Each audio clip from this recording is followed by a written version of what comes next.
You're tuned in to Horror Slop, where the stories are rotting, truth is twisted, and sleep, forget about it. Yeah, welcome to the pit. It's gross, it's creepy, and honestly, it's kind of my vibe. Hope you like nightmares, because tonight's tale, it slithers. Straight from the darkest corners of Reddit. Real stories, real fear, and just enough blood to stain your soul. So at least grab your bed sheets, so grab a flashlight, and maybe a therapist. This is Horror Slop.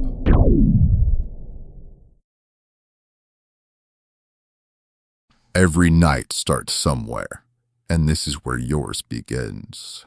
First story, first chill. Let's see if you make it to the end. I couldn't sleep because of the sounds in the walls. They were trying to warn me, by Salty Astronaut 77. 2 days ago, I woke up to the sound of something crawling inside the walls. The noise was bone-chilling. I won't lie, I was scared out of my mind. I pressed my ear against the wall and could only hear the same slow, dragging sound, like something slithering inch by inch through the dark. I moved into this cheap, small apartment a week ago. After the divorce, I couldn't afford much, so I settled for this place. It was surprisingly decent for how little it cost, but now I'm starting to realize why it was so cheap. Yesterday, I called the landlord to try to sort this out. The sound was driving me insane, and worse, it was making me genuinely afraid.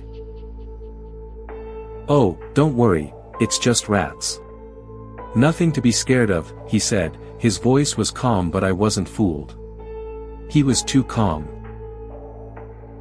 Even if they're rats, I'm not exactly thrilled. I don't like rats or anything like that, really. It's not a phobia, but just the thought of those filthy animals crawling around makes my skin crawl. "Don't worry," he repeated. "They don't do any harm, and they're inside the walls, you won't even see them.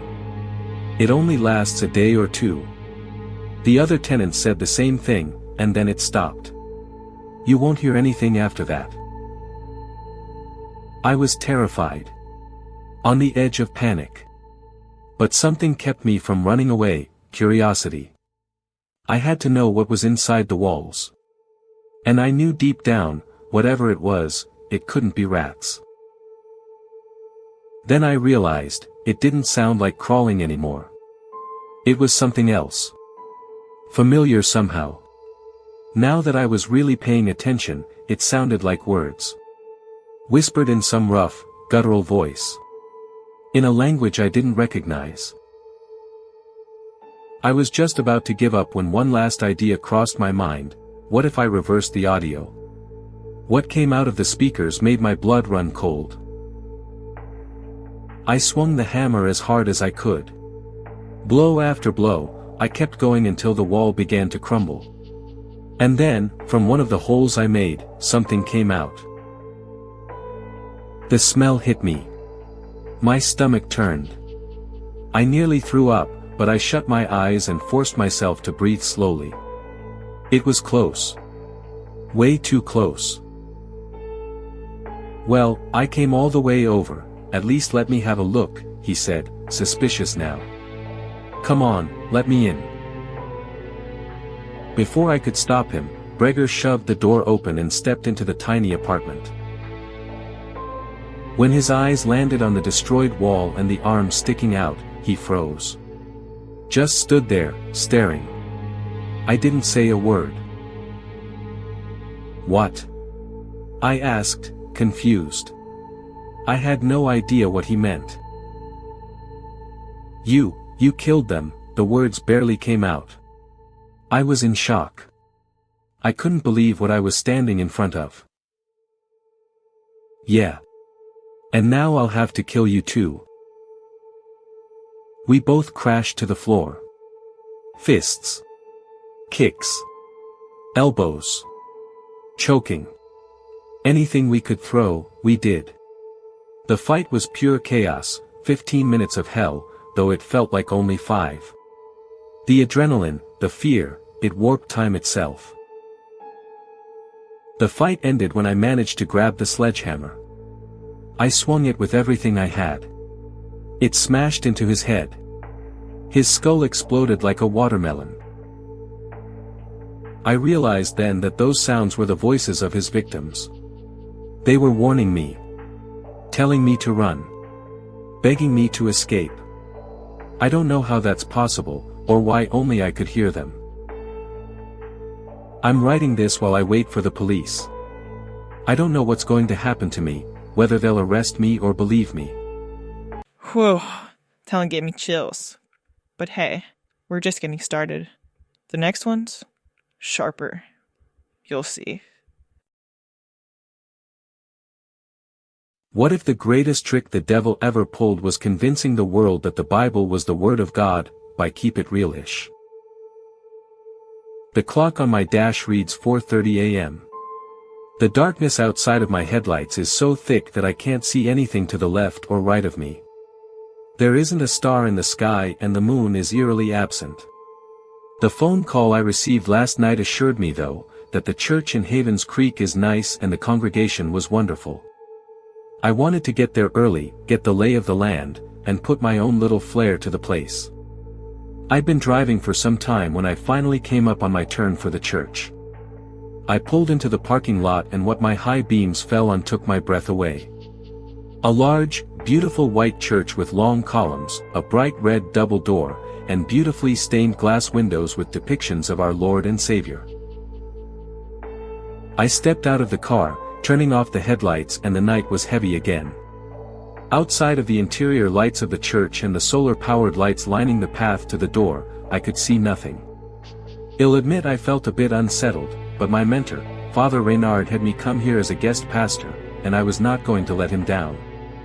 I made my way up the stairs and into the church. The inside was even more glorious than outside. 50 yards of pews lined down both sides and a gold-lined red carpet from the door to the pulpit. Getting the full view of the stained glass, I see our Lord and Savior, the cross, our Virgin Mary, cherubs with wings, and the angels up above. Just being inside this place filled my heart with love. I made my way down the gold-lined carpet and to the first pew. I took a seat to relax and just take it all in. Directly next to me was a book I'd come to know very well over my 40 years of life, the Bible. I picked up the very pristine book, and sat it in my lap with my hands folded, resting on top of it, and took a deep breath. At this point I was just trying to take it all in, when I heard the front door open. He cocked his head to the side and smiled. "You can call me Sam, Father." He held out the word, so I knew it was a question. "Ah," I replied. "Salazar, Father Marcelo Salazar." He gave a slight smile and his bright blue eyes shone vibrantly. I shook my head softly. "Oh my child, do not worry. Our Father is a forgiving God. Please tell me of your burdens so I may absolve you of your sins." I nodded. "Well my child," I said. Sam quickly cut me off and continued. "When I was married I would have my wife stay at her mother's when she was on her period. I sent my son off to a conversion camp when he came out as homosexual. I didn't respond this time," and he continued. "I raised my hand to my wife if she tried to leave the house in anything other than modest clothing. I wanted my wife to be modest, but I also received less than modest photographs from my 19-year-old babysitter, Brittany." "What does it look like, Father?" Sam said. "You're being judged." "Your father?" I was confused. I ran through my knowledge of scripture as fast as I could and it came to me. I looked deep into his eyes and said the only thing I could think of, "Samuel." The man smiled a big toothy grin. I stared in horror. "I'm dead." Sam winked at me. "I mean, I wrote the book that you people flock to. You see, my dear priest, many, many, many years ago, my father created humanity. He loved you with all his heart and swore that humanity would be perfect.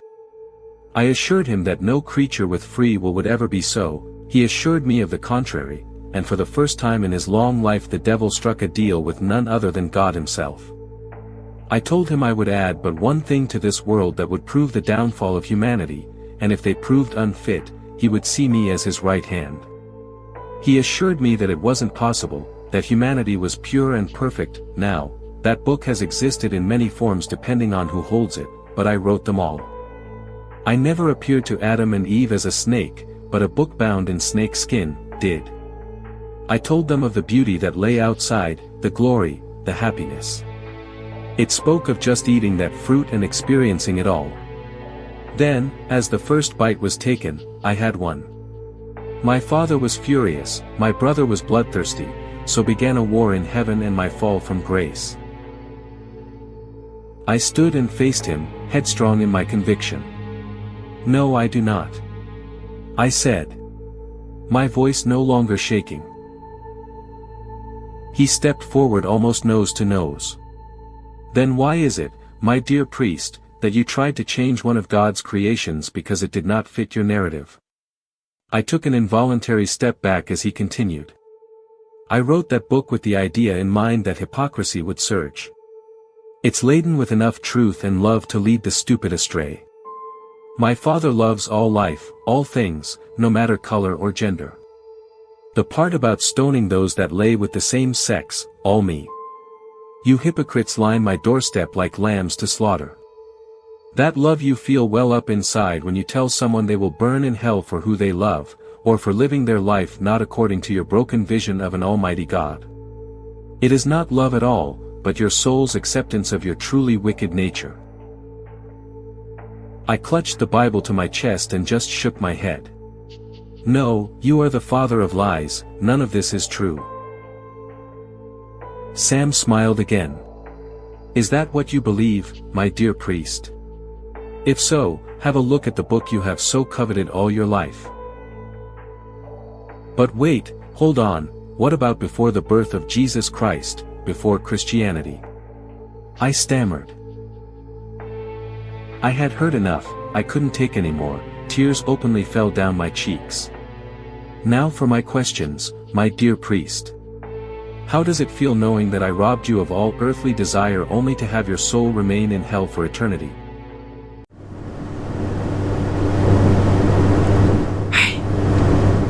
You feel that? That weird pressure in the room? Yeah, that's the algorithm. It knows you're watching, and it gets real cranky when you don't feed it. A simple ritual helps. Click the little thumbs up, tap subscribe, say its name 3 times into your phone mic. Kidding, probably. Engagement appeases the darkness. You know what to do. Good, human. Now, back to the horror. I keep hearing my own voice in the house when I'm alone. It's Getting Bolder, by Zonk Zebra. The first time, I was brushing my teeth before bed. Completely alone.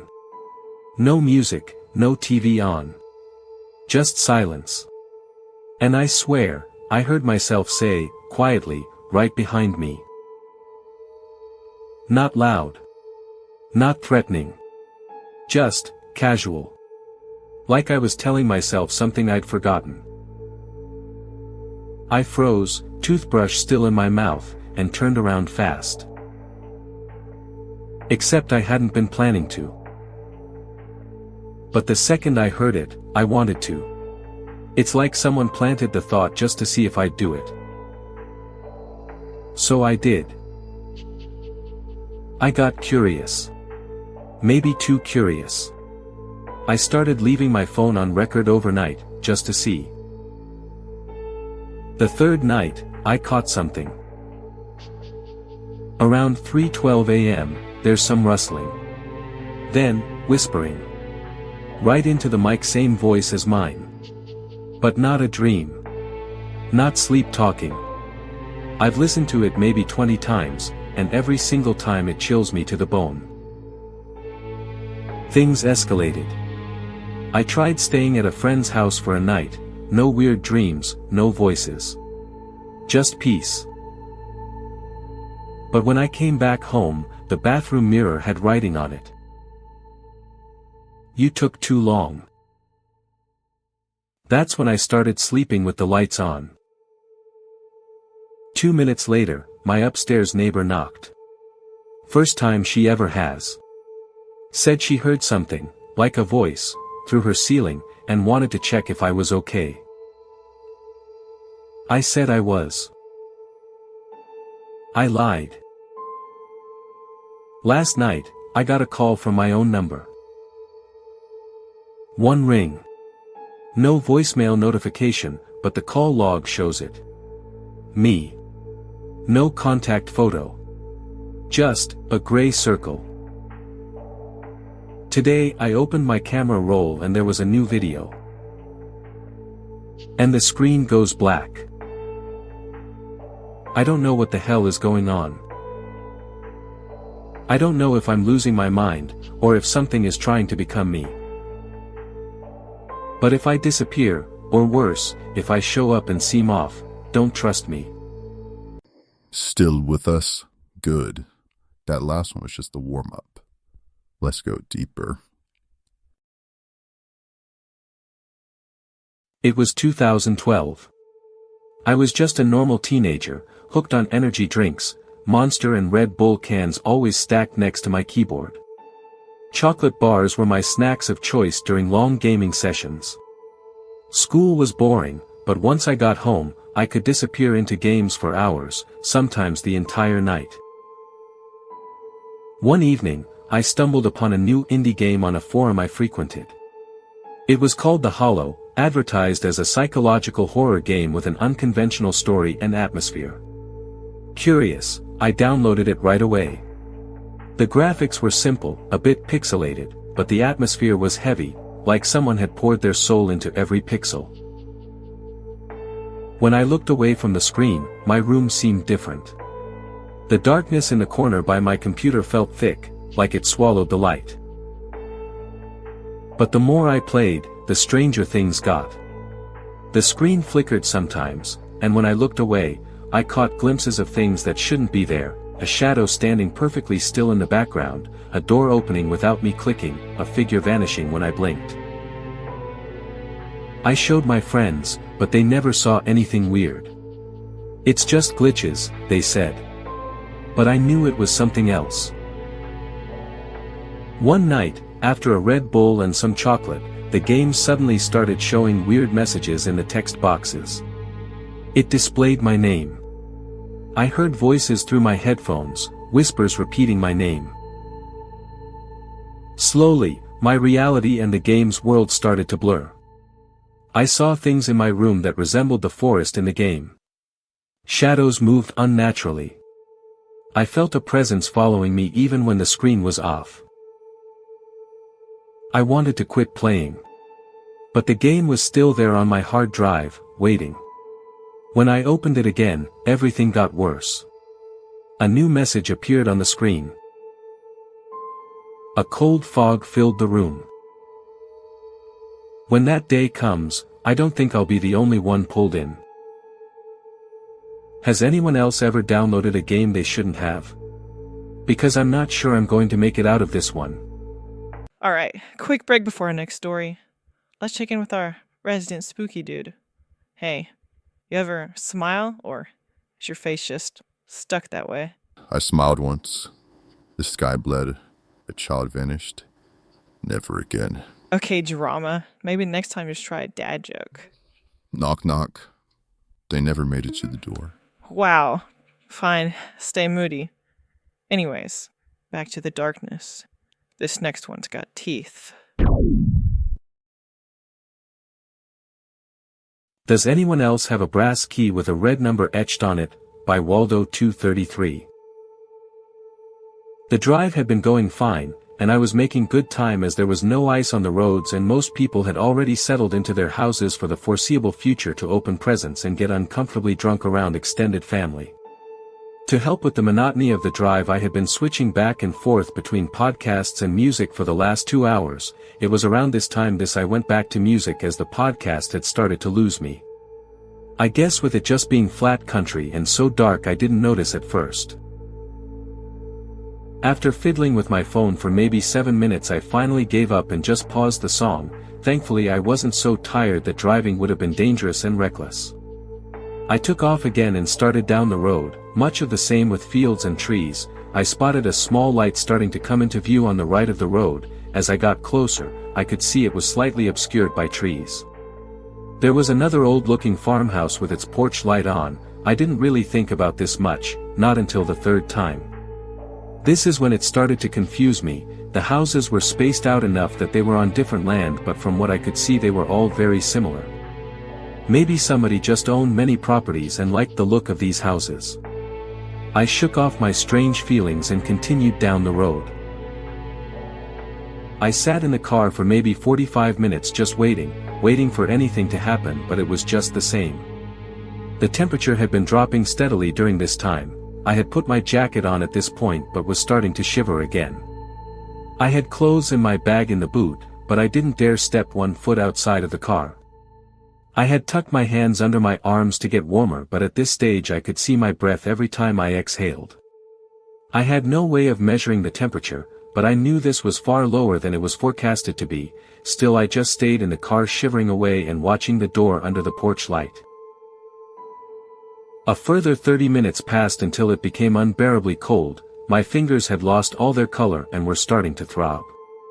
At this point I really didn't have any option. I readied myself for anything and slowly climbed out of my car and hastily walked to the back of my car. I would have run, but all my joints felt so stiff from the cold. I grabbed the handle of the boot and went to yank it open, but it didn't. I tried again with both hands, but it was like it was locked.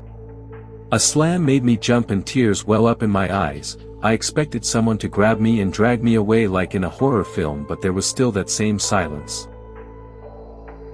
It was the door to my car that had slammed. I desperately pulled at the handle until my shoulders hurt, praying to God it would open, but it was firmly shut.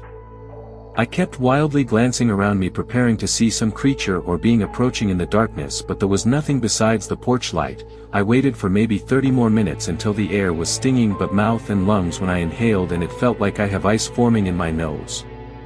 I had been crying for a while, sure that I had died in some wreck on the road and this was the afterlife or hell. I finally decided I had only one choice. I approached the front of the house with a feeling of familiarity. I had been looking at it for nearly 4 hours at this point now. I slowly made my way up the dirt track that turned left past the trees to that front porch. I was cautious when finally stepping onto it.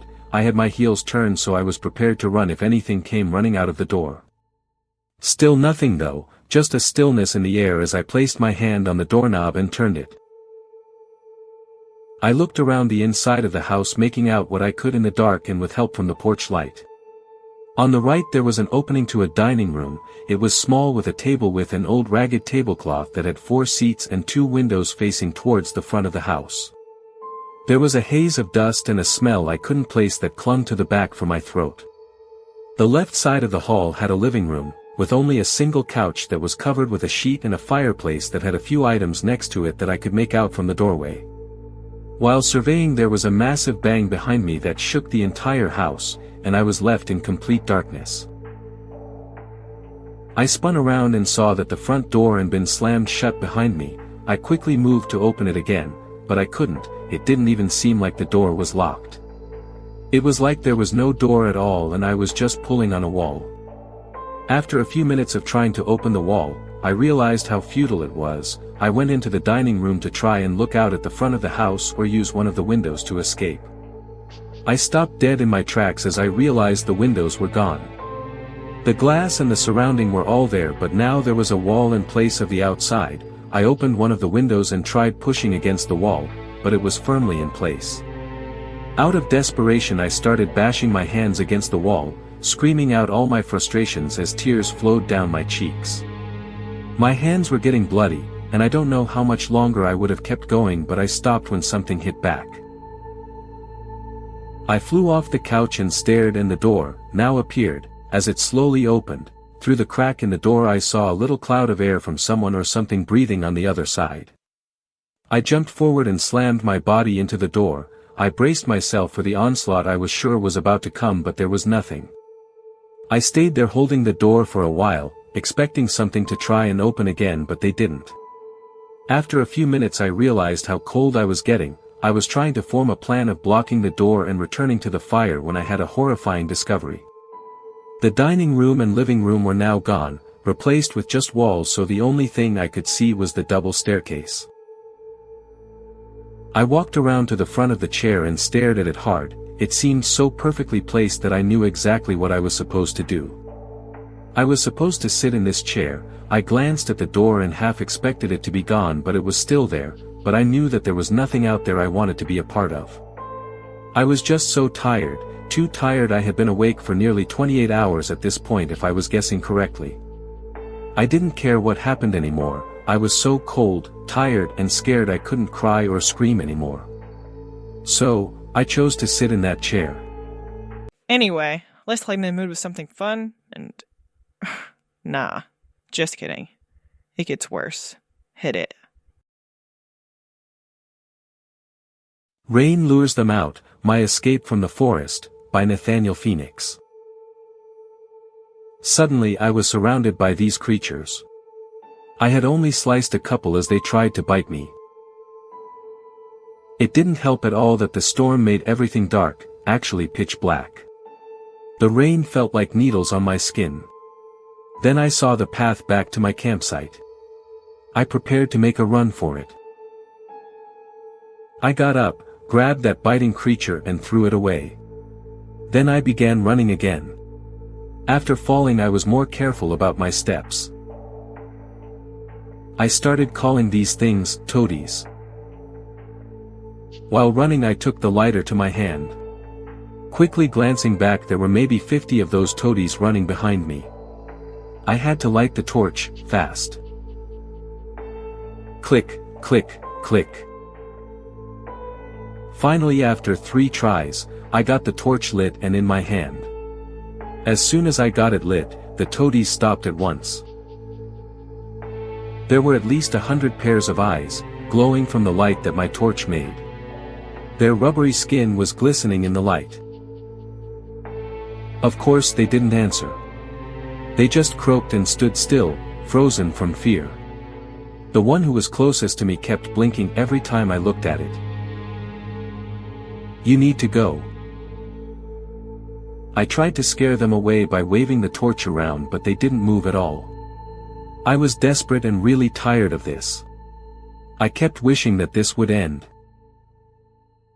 It felt like the rain lasted for an eternity, but suddenly it was silent. A wrong, heavy silence. Frantically I jumped up from the ground in my shelter. There were so many of those creatures, all dried up and frozen in place. I thought that I had survived this horrible nightmare. Then I heard a croak in the distance, echoing. I walked up to one of the toadies that was dried and laying on the ground. On the hike back I saw many more of those creatures dried up and frozen in place, but I didn't focus on that. My only task was to get out of there. I opened the trunk and threw in my backpack and all the gear I had with me. That last one tasted like fear and poor decisions. Let's see what the next bite stirs. Hope you're hungry. The Thing in the Mirror, by Sorrysucker16. I also feel the need to mention that doing things that simply seem strange is also not insane, so long as those actions are truly logical and reasonable despite all appearances to the contrary. This is what I tell myself every time I have to readjust the blanket covering my bathroom mirror. I remember that feeling, the waiting. In moments like that where anticipation engulfs the entire world, your stomach rises to your chest and sinks within itself all at once. Your muscles trembling and cocked like a loaded gun, the slightest sensation would be enough to cause you to throw your arms out wildly and scream your lungs off. You can't tell if you're sunk back on your heels ready to retreat or if you're on your toes ready to jump. Your eyes constantly moving up and down and left and right looking for the thing you know is coming to get you. As a kid you can't say for certain that ghosts aren't real, part of you genuinely believes the supernatural may truly exist. But then you grow up, get a job, maybe you find true love, maybe you lose it. Life knocks you down and lifts you up. The things you once found were only for gross old people start to become genuine interests of your own. Despite proclaiming for years that you'll never become like your parents, you start to see the wisdom in what they do and say. Maybe you choose to start a family, or maybe you dedicate your life to building a career. Friends you swore would be there for life turn into fond memories and happy birthday texts you forgot to send. And somewhere along the way you come to the conclusion that for better or for worse, ghosts in fact are not real. You're still tuned to Horror Slop. Frequency unknown. Stories endless. Let's spin the next nightmare. So it's actually been a minute since this happened, like a couple of years now, but I just never had any idea of how to actually go about talking about it. I had mad first sleep paralysis experience in my shitty apartment back in 2021. We bought bars to put in the windows so that anyone trying to break in would have to break the glass to move the rod in order to pry the window open. That did little to ease my worry though. I knew anyone with a little determination could easily get in. After that I double and triple checked all the doors and windows before going to bed. If I thought I heard something in the apartment, I would get up and check before checking everything again. That night I didn't. I was just about to doze off when my body shook. I say shook, but it's more like it convulsed. Everything vibrated from my toes all the way up to my head, and my breathing and heartbeat staggered. I thought I was dying or something, and once I caught my breath I realized I wasn't as tired anymore, so I might as well do my due diligence and check the damn apartment. But I couldn't. The sound grew louder and louder, and it felt like they could be inside any second. I tried everything I could to move. I was trying as hard as I could, but my body would not obey. I was laying on my bed with my head facing away from our bedroom door and away from my wife, and suddenly over the commotion I heard her voice. "Who's at the door?" she whispered in my ear. "I don't know," I cried, trying to force my head over to face her. After a minute of quiet I decided I should get up and check the apartment. Everything was locked and nothing was out of place, but I sat up for a little longer just to be safe. I finally got tired enough to sleep again, so I checked for the last time and went back to bed. The next morning I talked to my wife about what happened, and she was none the wiser. Something's still listening, and it wants more. Next story. Just don't say its name. My husband started telling dad jokes before he was old enough to pour his own juice, so I may have missed a red flag or two. Or four. But in my defense, this kind of juvenile behavior seemed very on brand at the time. He leaned back and blinked. "What? Thought you said something." He shrugged and shook his head. "My imagination then." As I poured a cup of coffee, he said it again. Quieter this time. "Can you see me smile?" Things seemed normal for the next few days. He periodically dropped the smile line mid-conversation and then continued on like normal. Once or twice he even said it over the phone. "Hey Han, I'm at the store. Do we need any? Can you see me smile? Kitchen roll." Stephen picked up some cream for his increasingly gruesome scab, although that didn't seem to help. If anything, it made things worse. One evening, as we sat down to dinner, he slurped up some pasta, stared dead into my eyes, and twisted his mouth in this horrible pumpkin grin. "Can you see me smile?" I set down my fork. "Okay, enough. It's been a week and I'm still not laughing. Don't even start. Just drop it already." The two of us went back and forth, him pushing me to explain myself, me growing steadily more agitated. "Can't you just admit this gag didn't land and move on?"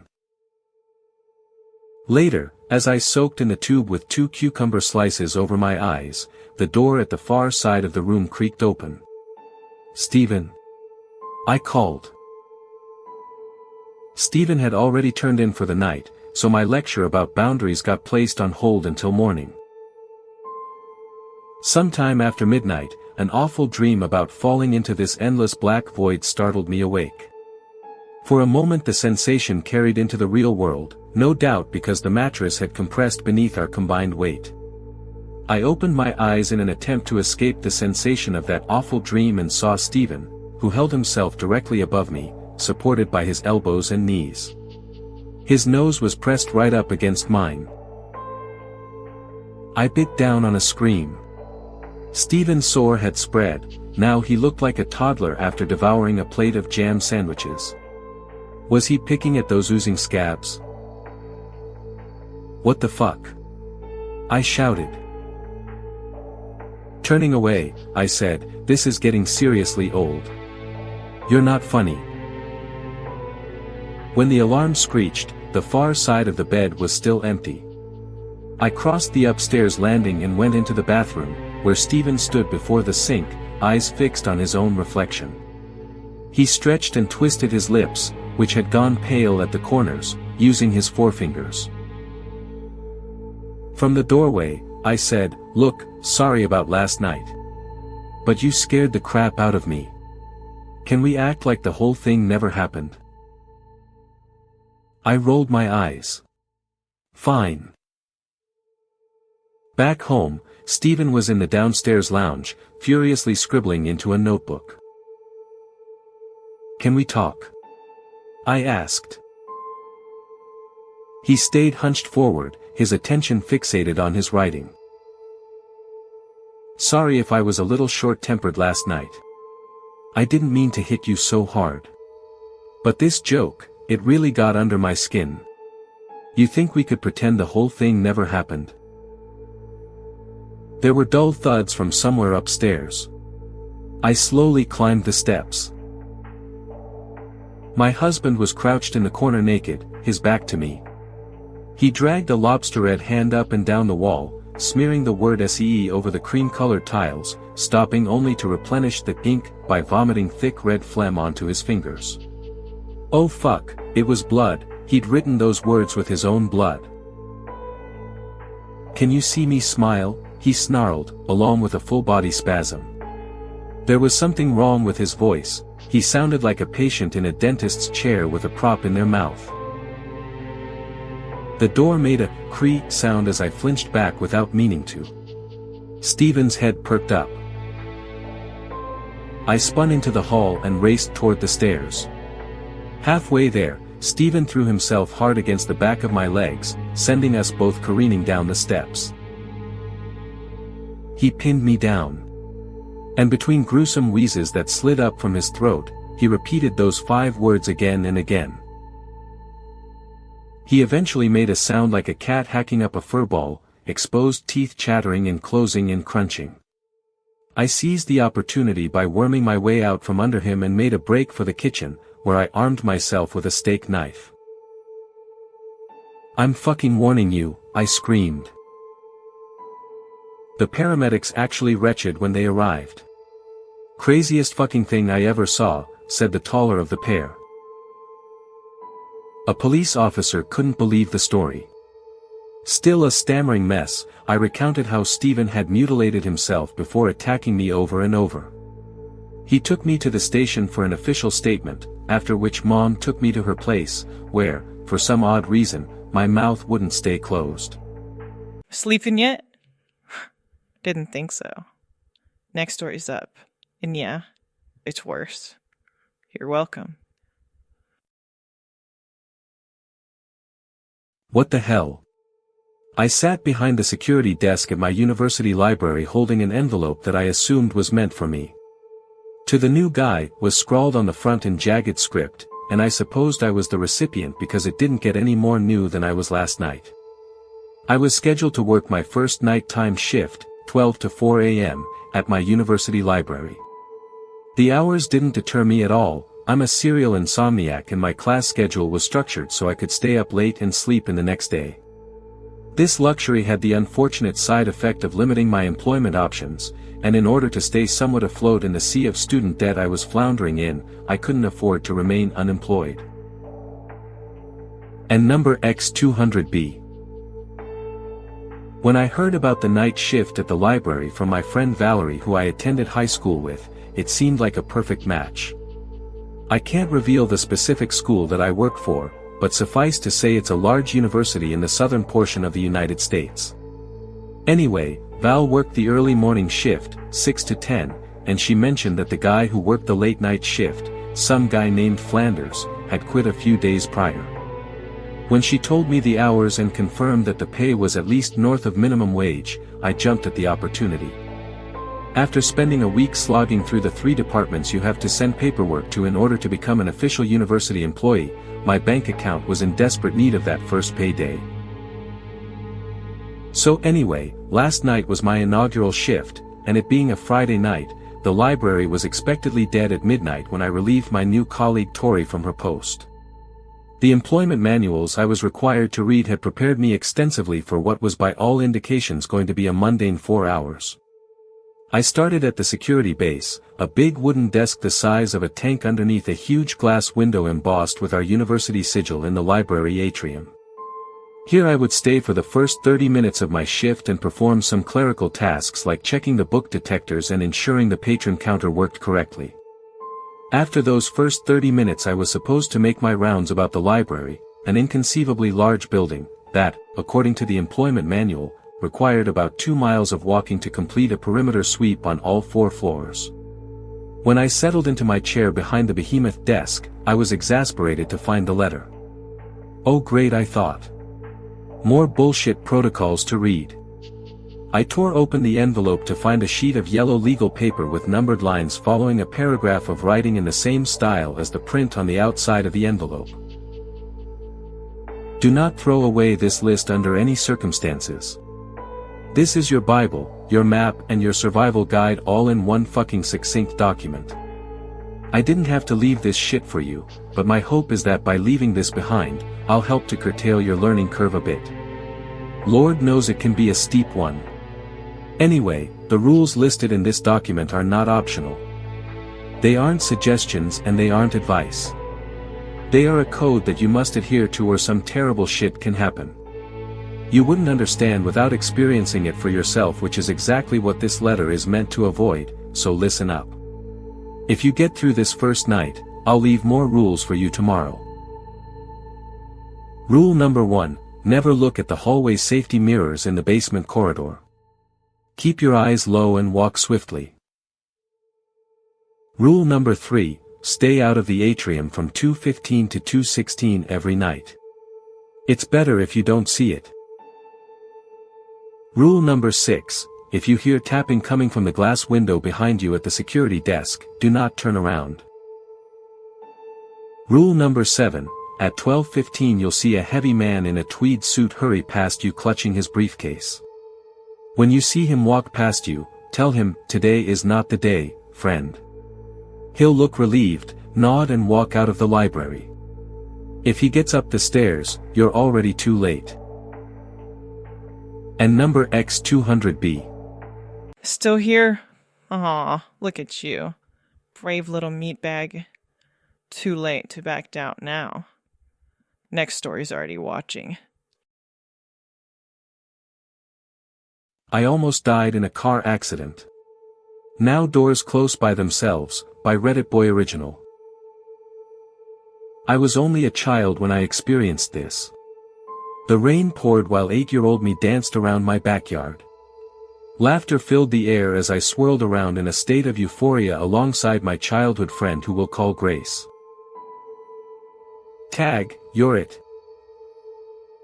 We ran around the neighborhood, clueless to the ways of the world and unfortunately, to its perils. 2 blinding lights pierced the rain's veil, and we froze like deer in the headlights to the screech of skidding tires. I drifted in and out of consciousness while the sound of sirens blared, and people stood around me surrounded by blinding lights. There was a door on each side of the room. Each looked essentially the same, but something made each door unique. Although a sense of nostalgia emanated in varying degrees, I felt different emotions resonate from each one. One door felt painful to approach, my chest tightened as if my heart were shattering. Another door felt warm, comforting even. When I went closer, the smell of wet grass and earthy rain filled my nose. On opening the door, everything looked blurry. However, a little concentration helped me make out some details. The sun shone weakly through gray clouds while fine drops of rain fell, making me feel warm and cold at the same time. A person who resembled an older version of me was spinning around alongside a person who resembled an older version of Grace. At first, I thought it was just a coincidence. Sure, a lot of people look like one another, but the one thing that differentiates them is personality. But after some time, I could swear that they and we were one and the same. They had the same smiles on our faces, the same playfulness we had, and the same shines in our eyes. But one thing was different. They were holding each other's hands, the sparkles in their eyes seeming to be lit by the passions they had for each other. Grace and me. But she's like a sibling to me. Only then did I notice that there was a door on each side of this room too. I bolted after a random door. Despair filled my core for every step I took closer to that door. However, this didn't overpower my fear as the bangs behind me steadily sped up. After entering the room, I felt like I was on top of the world, like I had experienced 100 victories. A sports commentator hyped up a roaring crowd. Cheers erupted from all around, and from what I could hear, an underdog team had just done the impossible and emerged victorious over a juggernaut of a team. The crowd ceaselessly screamed, and some were even jumping up and down on the stage, resulting in a series of backslash bang backslash backslash bang backslash backslash bang backslash.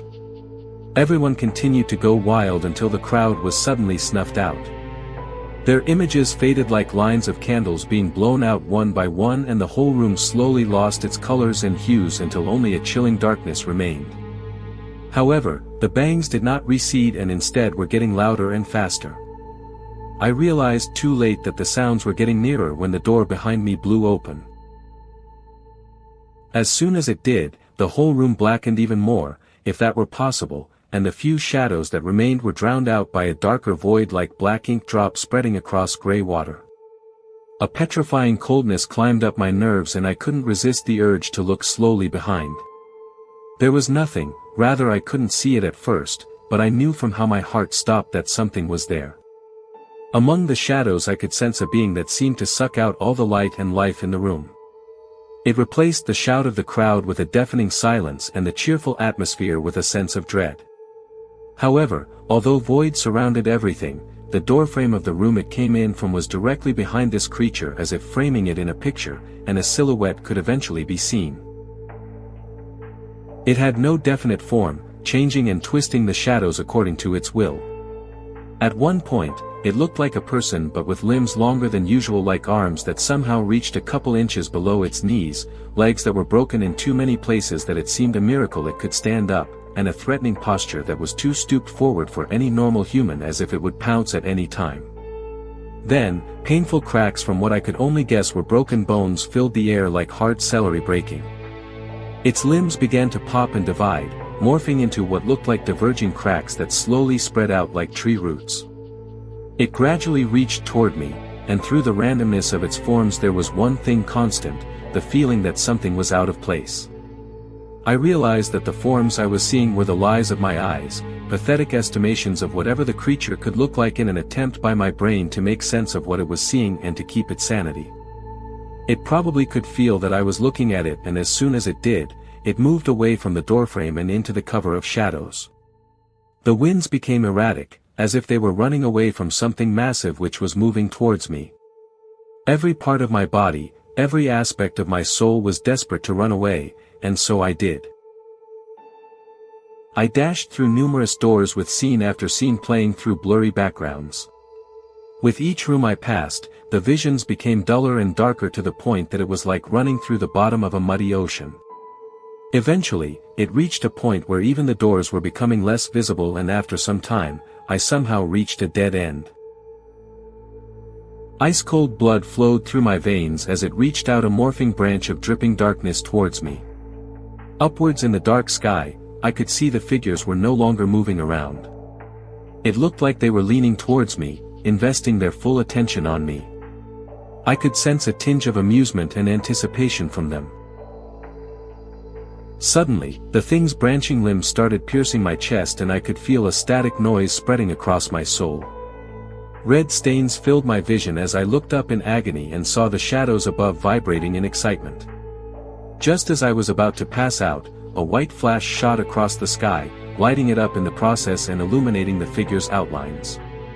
They were many, but they moved as one, like a huge school of fish changing shape with the blink of an eye. Looking back in front of me, the thing seemed to be surprised with most of its eyes staring up at the same light.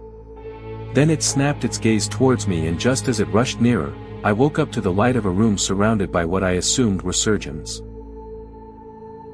"I didn't know you had a knack for card tricks." I smiled and took it one step further by writing the name of a card on a piece of paper before Grace picked a card. I would then show her the paper to show an exact card match. We did this a couple of times, and I thought we were having a great time, until the look of amazement in her eyes slowly morphed into confusion, and then nervousness. "Are you okay?"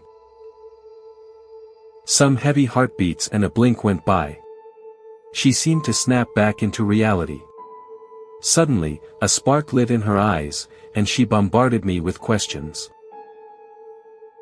"Ever since the incident? Are you just a really good guesser?" A wave of understanding flew through me. She saw that I was getting what she meant. Maybe we could take advantage of it. And so, we did. We bet on games, bought some stocks, and gambled. We got kicked out of multiple casinos because of how often we won. She couldn't believe it at first when I announced the digits of the upcoming winning lottery numbers. Everything was going perfectly well until one evening. We were drinking wine on the balcony of our newly bought house while gazing at the horizon. The dark sky was glittered with stars and the city below shimmered with light, like an ocean mirroring the galaxy above.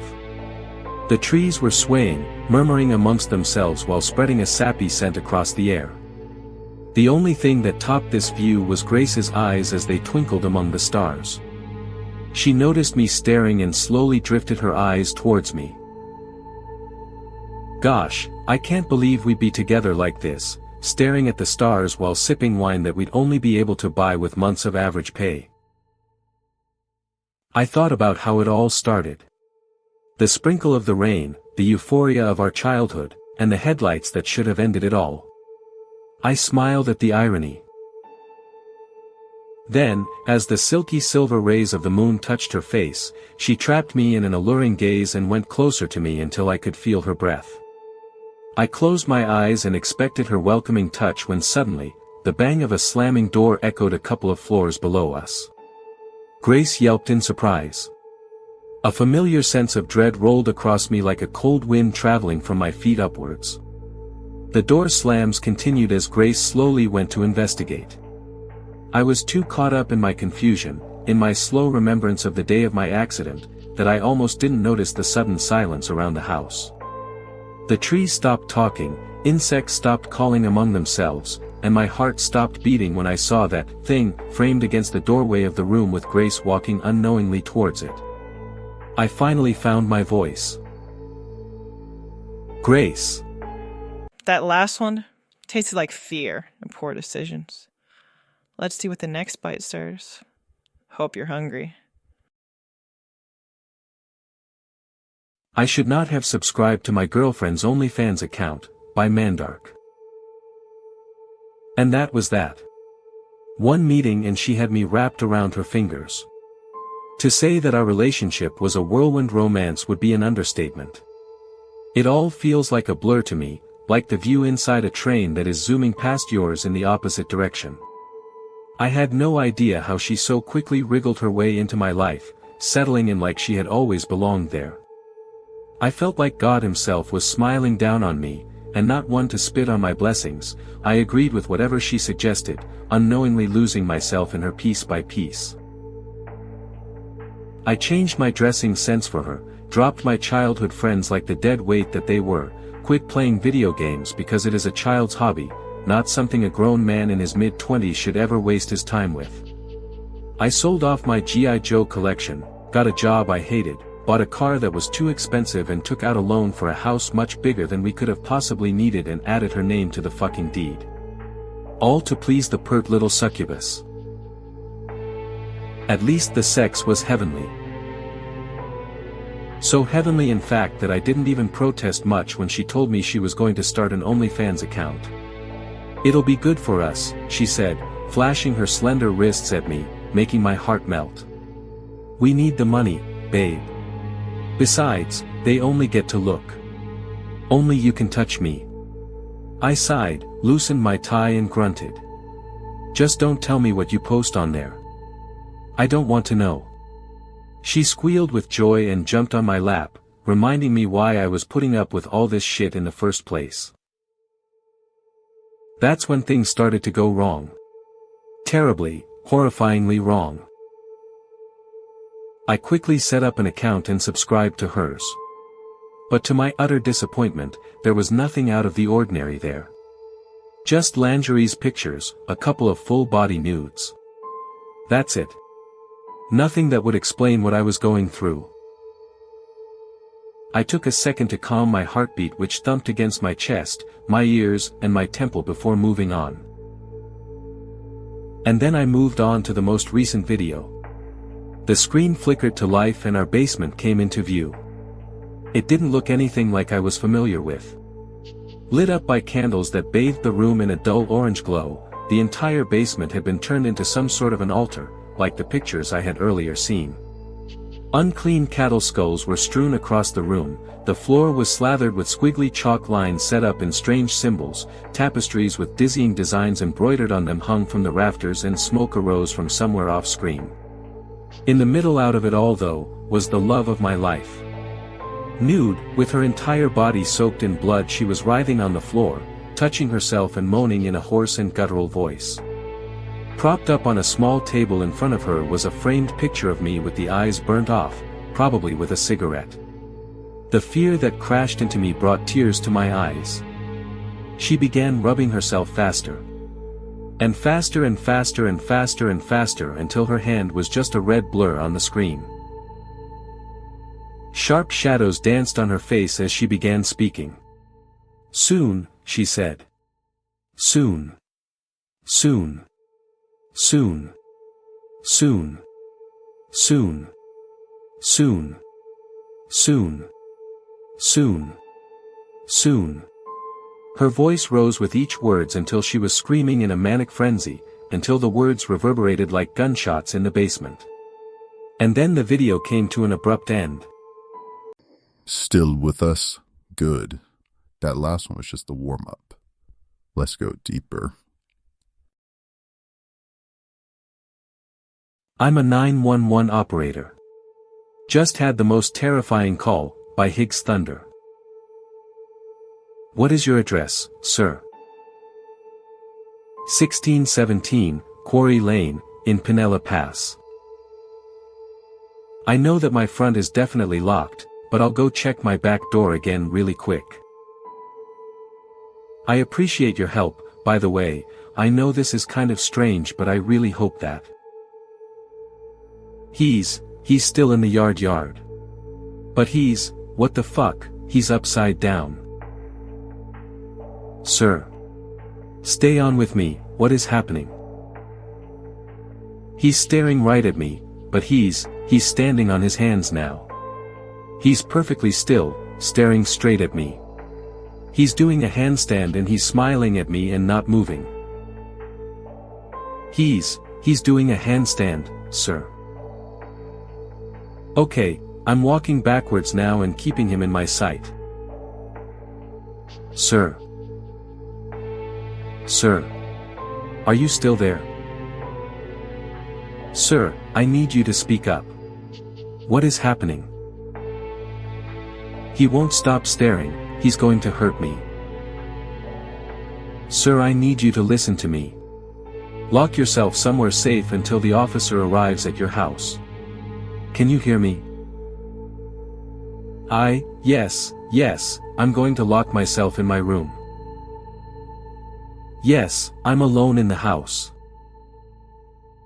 Wait a moment. He's telling me I'm not alone. Sir. Sir, are you still there? I heard a loud noise. Is everything all right? Sir. Whew, telling gave me chills. But hey, we're just getting started. The next one's sharper. You'll see. He's always been here. Although, I actually don't know if he's a he, and though I wouldn't want to assume anything, the voice is definitely a male's voice. I've never seen his face, always the back of him. He wears a black trench coat with a popped collar so that all I can really see is the very top of his head and part of his black boots. I can't communicate with him, and I figured this out a few years back. He just stands a few feet away from me at all times, his back to me, narrating my entire life. No one else can see him. I figured this out a few years back as well, nor can they hear him. Natalia wakes up and rolls over in her bed. About a week ago, I was cooking dinner, mashed potatoes and black bean tacos, and tunning him out as normal.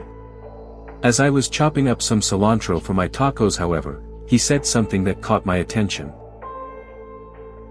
Natalia is innocently chopping cilantro, without any knowledge that she is in grave danger. At this point, I think I'd be more freaked out about him replying than him not. Natalia cut herself, and her blood oozes out, pleasing the one who watches. I turned the faucet off and turned around. I walked over to the window on the wall to my left and pulled on the cord, shutting the blinds as I became paranoid. I opened my eyes, sitting up and looking over at his silhouette, slightly lit by the moonlight. I waited a few minutes, but he said nothing else, and I eventually fell asleep. He had been narrating my entire life, and had never said anything creepy or out of the ordinary, so what was going on now? I opened the faucet and began splashing water onto my face. I rinsed the soap away from my eye area and looked at my reflection in front of me, and at his, standing behind me. I finished rinsing my face with my eyes open and managed to dry it without completely covering my eyes. The rest of my week went pretty similar, normal narrations for the most part, with some creepy stuff sprinkled in. Natalia's days are numbered. The one who watches is arriving shortly. The one who watches is very excited to kill Natalia. I didn't go out anywhere, for fear that would somehow cause whatever was going to happen sooner. Last night, I was getting ready for bed, brushing my teeth and staring at his reflection behind me in the mirror. As I swished mouthwash around in my mouth, he spoke again. I spit out the mouthwash, choking on a bit that had made its way down my throat. I coughed and wheezed. Natalia choked on the mouthwash, feeling like she was dying. But it's not her time yet. Her time is tomorrow. I managed to catch my breath and walked over to my bed, crawling in and leaving the lamps on. The last thing I needed was to be woken up at midnight and have to fight off a killer in the dark. I woke up today a few hours before my alarm and got up. I was still alive, and nothing was out of place. Maybe I wasn't going to die today. Maybe it was all some sort of fluke. I walked into the bathroom and grabbed my toothbrush. I squeezed out some toothpaste to brush my teeth and put the toothbrush in my mouth. I looked up into the mirror, at my reflection, and then I froze. I can't shake the feeling that I'm definitely going to die. But how? And by who? Who was the one who watches? What did that even mean? I've spent my entire day in the kitchen. I figure there are more exits here as well as weapons, and I'd probably be safer here than in another smaller room of the house. So far, nothing has happened. I've been sitting in silence, which is odd because I've never been in complete silence. I got up and walked into the living room, walking up to the door and peering out of the peephole. It was him. He was standing outside on my porch, with his back to me as usual. I didn't move, I didn't even breathe as I just watched him standing there. He's still counting down, and I've now got about 20 minutes left. I can see that it's getting darker and darker outside as he counts down, even though it's not even 3 o'clock in the afternoon yet. Every time I look out the window, something disappears, a house on my street, a car, a tree. Whenever something vanishes, it's replaced with darkness. And he keeps counting down. This might be my last chance at communication. I'm going to die today. Sleeping yet? Didn't think so. Next story's up. And yeah, it's worse. You're welcome. I've always been a drifter. I backpacked across India at 22, lived off-grid in British Columbia at 25, and by 30, I'd landed a house-sitting gig in Arizona. Quiet town. Dry air. Free rent. All I had to do was keep the plants watered and make sure the solar generator stayed topped off. The house belonged to a woman named Sabine. She was a spiritualist, big on energy fields, sound baths, and star-beam communication. Her home was exactly what you'd expect: desert crystals on every windowsill, pyramids made of copper wire, hieroglyphs printed on silk tapestries. It looked like a cross between a yoga studio and an Egyptian burial chamber. If Ra opens the sky tonight, do not acknowledge him. Close your eyes. Let Ma'at judge your heart. But that night, the sky did something I've never seen before. A beam of golden light, like a spotlight, but wrong. It had this undulating quality, as if it were breathing. I stared up, half asleep, and I swear to God, I saw an eye inside it. The next morning, I told myself I dreamt it. Things started to go missing. Not valuables, symbolic things. The feather from Sabine's Ma'at altar. Gone. Her little statue of Thoth. Shattered. Her third eye oil. Spilled in the shape of an ankh. I heard music at 3:13 a.m. Not playing, humming. Like 1,000 voices, off tune, humming through the floorboards. I followed it to the garage. There was a door behind the water heater I hadn't noticed before. Behind it, stairs.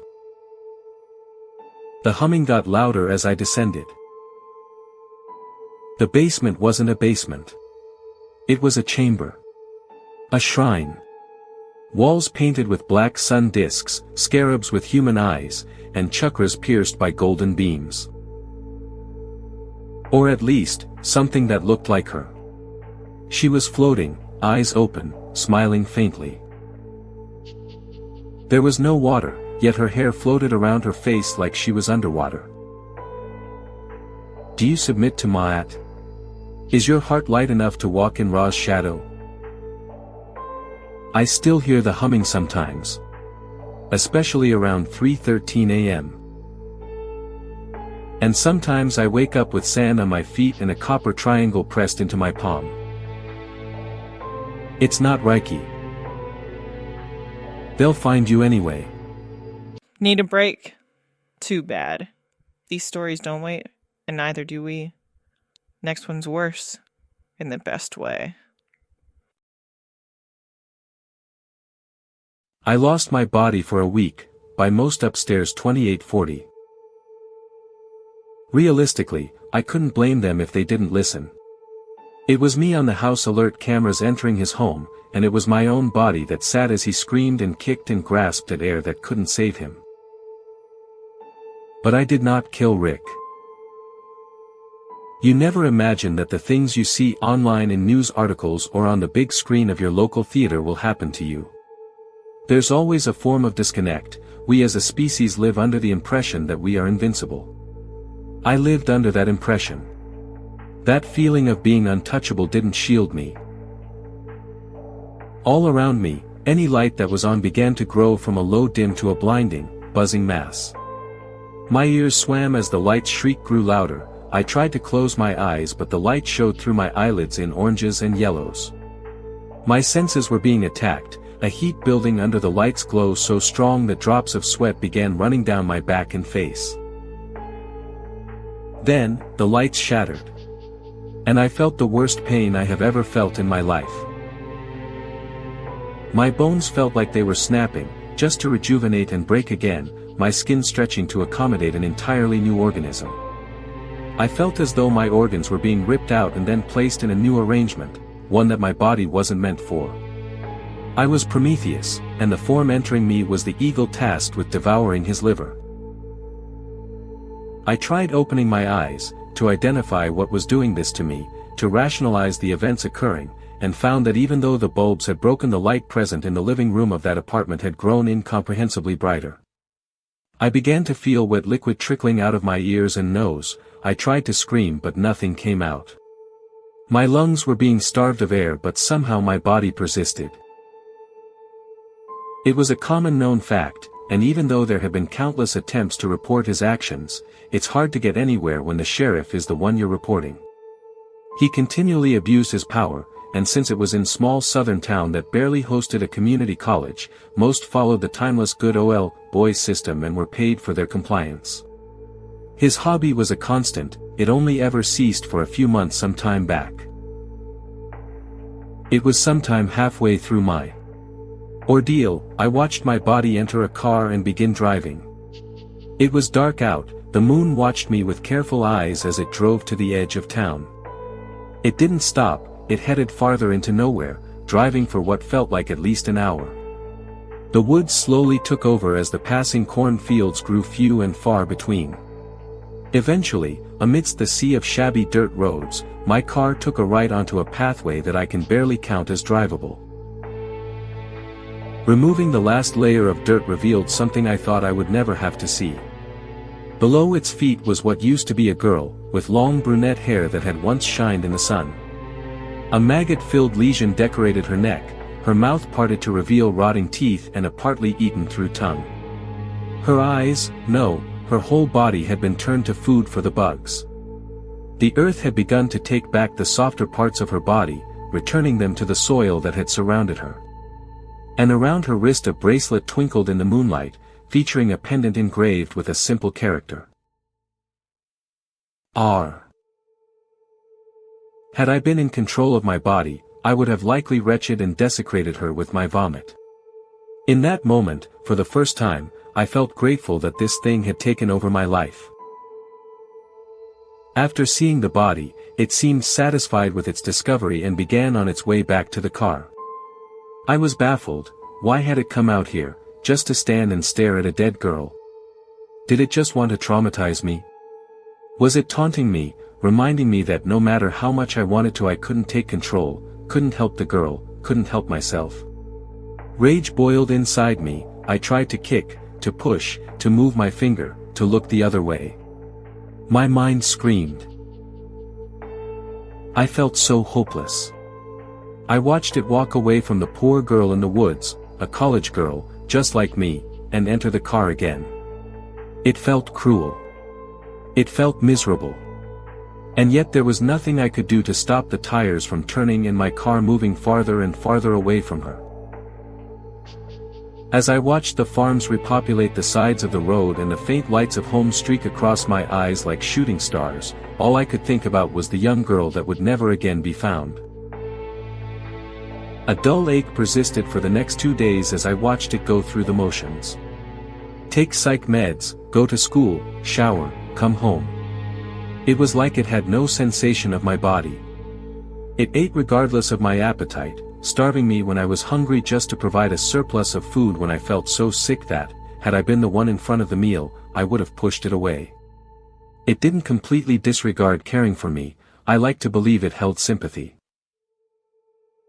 Why it waited so long to kill Rick is something I can't be sure of. I can't be sure of most things regarding it. What I can be sure of is that on the 6th night of this torture, or I guess today, I found it standing silently outside of his house. It body slipped itself through said opening into what seemed to be a sort of library or lounge area. It made no effort to avoid noise. I guess it was aware that this wasn't a concern. It walked through his house, passing the living room that he had left the TV on in. I watched as it walked up the stairs and progressed to a room that radiated the stench of alcohol. The door was slightly ajar, glimpses of yet another TV's flashes seeped out of the crack. I knew that it was here to kill Rick, that was obvious. But as it calmly opened the door and allowed him to see it, disregarding any form of concealment, I began to worry. That's when the TV switched to static and I once again watched the lamp on his nightstand began to grow brighter and brighter. You're still tuned to Horror Slop. Frequency unknown. Stories endless. Let's spin the next nightmare. I want you to listen to me very carefully, he said. My heart started to race as he continued. It's very important that you keep your eyes on me. You're going to notice someone else in our home. But you must ignore her as much as possible. There were so many things I wanted to ask him, but I was too frightened and confused. I managed to spit out, "Okay, Dad." I did as I was told and slowly crept down the stairs, keeping my eyes glued to my father's as he backpedaled into the kitchen. I felt the temperature drop significantly as I reached the first floor. I smelled a familiar, sickening and sour scent in the air. It reminded me of the time a raccoon died in our wall and stunk up the house for a whole week. My sister grabbed my knee under the table and whispered, "Can you see her too?" I nodded. "Quiet," my father hissed. My mother served our dinner, doing her best to pretend as if everything was okay. I could see my father clutching my sister's hand underneath the glass table in an attempt to keep her from completely losing it. My sister spent the entire dinner with the skeletal hand on her shoulder. Nearly inaudible whispers spewed from the woman's mouth and filled the room like white noise. We were able to whisper to one another when it was absolutely necessary to discuss her presence, if she wasn't too close. My father made us promise to never tell anyone. That was the only way to quarantine her, the parasite of attention. We concluded that she infected a single household at a time, unable to be seen by anyone outside the home unless their mind had been tainted with knowledge of her existence. All of us tried leaving the house as a group, and she followed. We couldn't bring ourselves to break our family apart. I saw her again, this morning, for the first time in 18 years. I cannot afford to lose my wife or children to the parasite. I need you to think about her dark hair and gray skin. Think about her in your home, so that she may leave mine. You're already infected, and eventually you're going to notice a woman in your home. You must ignore her. It's for your own good. Something's still listening, and it wants more. Next story. Just don't say its name. I haven't shared this story with many people. I, 23F, worked at a gas station for just over 3 years some time ago. At the time of this story I would have been no older than 18. One thing I feel I need to mention is that it gets incredibly dark in the south at night and the sun sets quick. My area also had little to no street lights. So, my shift started as normal. I manned the register, swept, restocked what I could, and kept things tidy for the most part, but a girl can only mop so many times before there's nothing left to do, so I spent a lot of my time at the register waiting for customers and screwing off on my phone to pass the time when a customer comes in. I call out my standard greeting as I look up to find a tall, disheveled man standing at my register. Obviously I immediately disregard my phone to help him out, but I notice he's acting odd. At the time I had chalked it up to my imagination, but my gut told me otherwise. A regular of mine walks in, a taller man who had served in the Marines for 22 years, and we get to talking when I hear something fall over in the back, like a broom or mop or something. My regular asks me if I'm working alone and if I want him to take a look around. I declined the offer as I didn't want to get in trouble with my boss for letting a customer into employee-only areas. Some more time passes and I have to pee after drinking endless Powerade from the soda machine.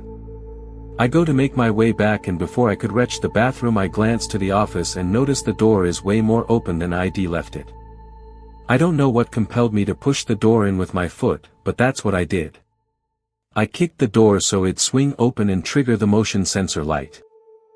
Anyway, let's lighten the mood with something fun and... Nah, just kidding. It gets worse. Hit it. A man with a pig's head and a teddy bear tie is watching me. An 8-year-old Said So, by Cam Walker 22. For those who aren't aware, the Rorschach test is an exercise we psychologists use to better understand how our patients perceive the world around them, and how the lens of trauma may be warping the vision of their mind's eye. There are 12 cards, with each one depicting a different symmetrical image. These cards are presented to the patient one by one, in order, with the patient being asked what they see. "What do you see?" I asked after sliding the first card in front of him. His tightly drawn mouth dropped open. Pinched, defensive eyes opened wide. His breathing accelerated. Beads of sweat appeared on his temples. It's worth noting that upon seeing the first card in the Rorschach test, common, healthy responses are, "Oh, that's a moth," or "That's a pretty little butterfly." Come to think of it, the little girl had started off along those lines this afternoon. Except she was most definitely suffering from a disturbance of some kind. That became all too clear as we progressed through the cards. "Annabella?" I called.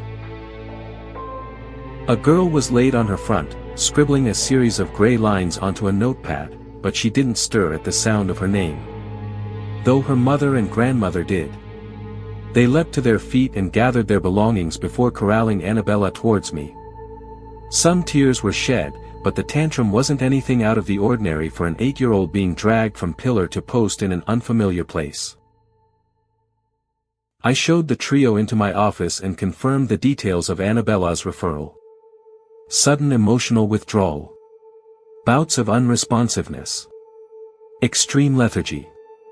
Blood tests had come back fine. Brain scan was normal. The conclusion was that the change in her behavior must be psychological. Annabella's mother and grandmother nodded along, paying rapt attention to my every micro-expression. Annabella herself sat on her mother's lap, continuing to scrape dark lines onto a page. I saw a pack of colored pencils poking out of her mother's handbag, but it seemed she was content with a plain graphite one. To my surprise, the two ladies were quick to agree with my suggestion. If the roles were reversed and I was bringing my daughter for a psychiatric review, I don't think I'd be as quick to let her out of my sight. I sighed as I held the door open for Annabella's mother and grandmother. I suppose they had reached a point of utter desperation in their attempts to restore the girl to her previous self. They reassured Annabella, telling her they'd be just outside, and made their way out into the waiting room. Terse smiles exchanged, I stepped back into my office, allowing the door to swing softly closed. No response. She was hunched over her notepad with her back to me. Instead of persisting in trying to get her attention, I walked around to my office chair and wheeled it to a position slightly behind and to the side of her. This seating arrangement was deliberate and employed for the same reasons I had given to Annabella's family. I didn't want to inadvertently influence her responses. I reached across my desk and pulled a folder towards me. Withdrawing the first Rorschach card, I placed it carefully on the desk in front of her. Same. Blood. What about this one? Annabella stroked her finger along two drooping splotches of ink and the central trunk of the image as she spoke. Skins. Those are the skins he wears. The man under the slide. Changes it to what? Card 8 brings a change of pace to the test, with bright colors making a return. It can also brighten the mood of the exchanges between the person conducting the test and the subject after so much monochrome. I hoped for Annabella's sake that she started to intuit some more conventional things from the remaining cards. Otherwise, my report on her was going to be dour both to read and to write. "I don't understand," I said. Her gaze flitted between the card and me, and she smiled awkwardly. It was almost a guffaw. Her cheeks flushed, and she wriggled on the seat of her chair. "What does he know about me?" I asked, and Annabella proceeded to spew out sensitive information. My first, middle and last names. My mobile number. My home address. My wife's name. The names of my 3 daughters. The town I was born in. My bank details. She knew about my peanut allergy, and that double pepperoni is my favorite pizza topping. She knew about my holiday to Chile in the spring to visit some Andean vineyards I'd read about in Decanter magazine. She knew the chalk I polished the tips of my pool cues with was lime green. I told Annabella's mother and grandmother that the girl was being bullied at the park she played at, and that they should avoid it in future.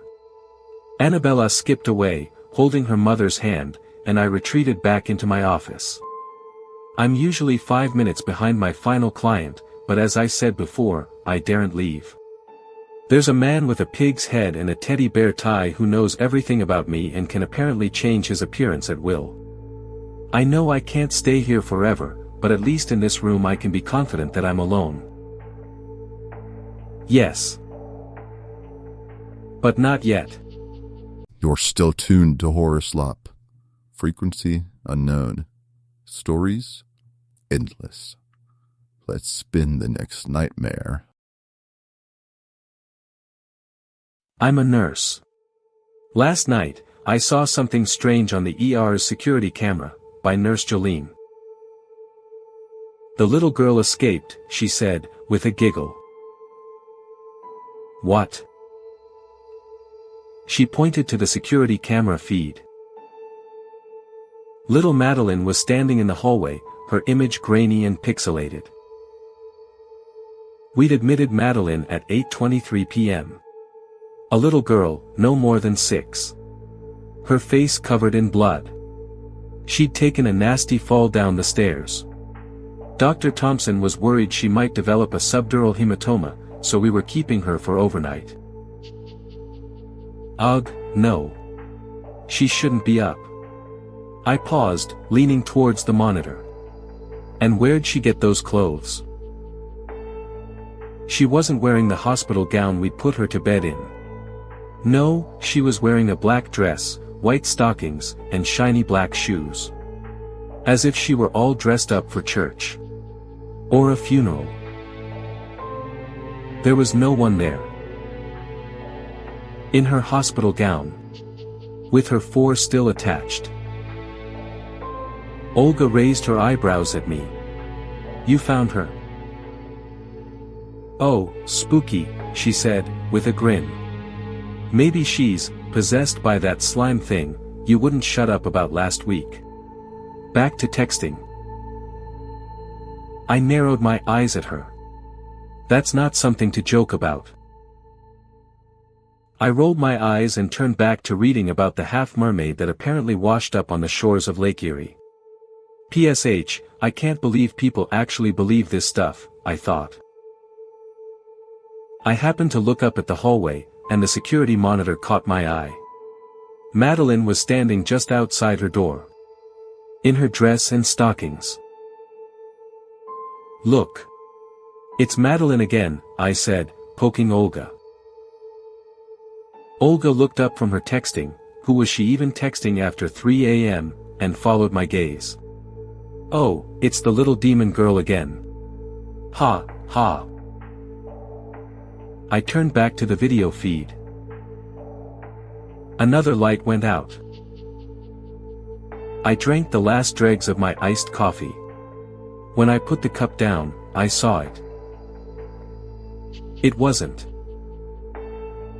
It was too tall, stretching from the ceiling to the floor. Too thin, no offense, Olga. I leaned into the monitor. What the hell? Right next to Madeline. But Madeline saw it too. Because she was backing away. Stretching her arms over the open hospital room door. Shaking her head violently. No. Madeline's vitals were plummeting. Her heart rate, blood pressure. I shot up and sprinted down the hallway. Olga had just gotten there, her hand on the doorknob. Half the hallway was dark, just like in the feed. But no tall shadow like I'd seen, no Madeline standing in the hallway. I flew past her, into the room. Madeline lay still and motionless on the bed. Blip. Blip. Blip. Her heartbeat returned just as Dr. Thompson rushed in.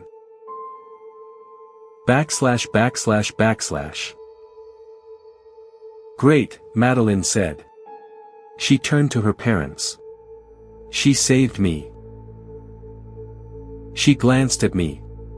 Not you, she said, condescendingly. Maggie. You're all set, I said, ripping off the blood pressure cuff.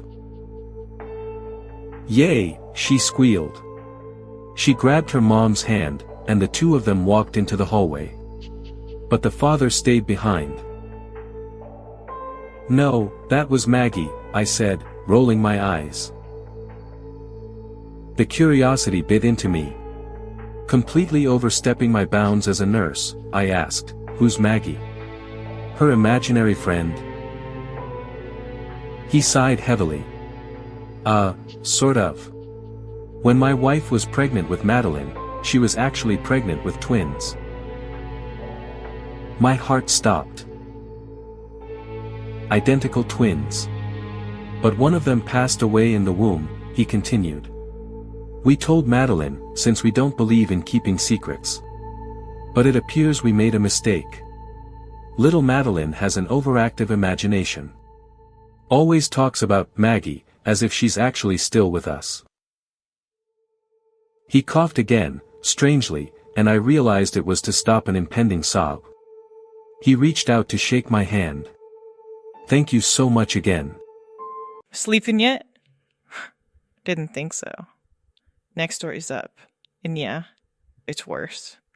You're welcome. It was the middle of the school holidays, and my mum was ill.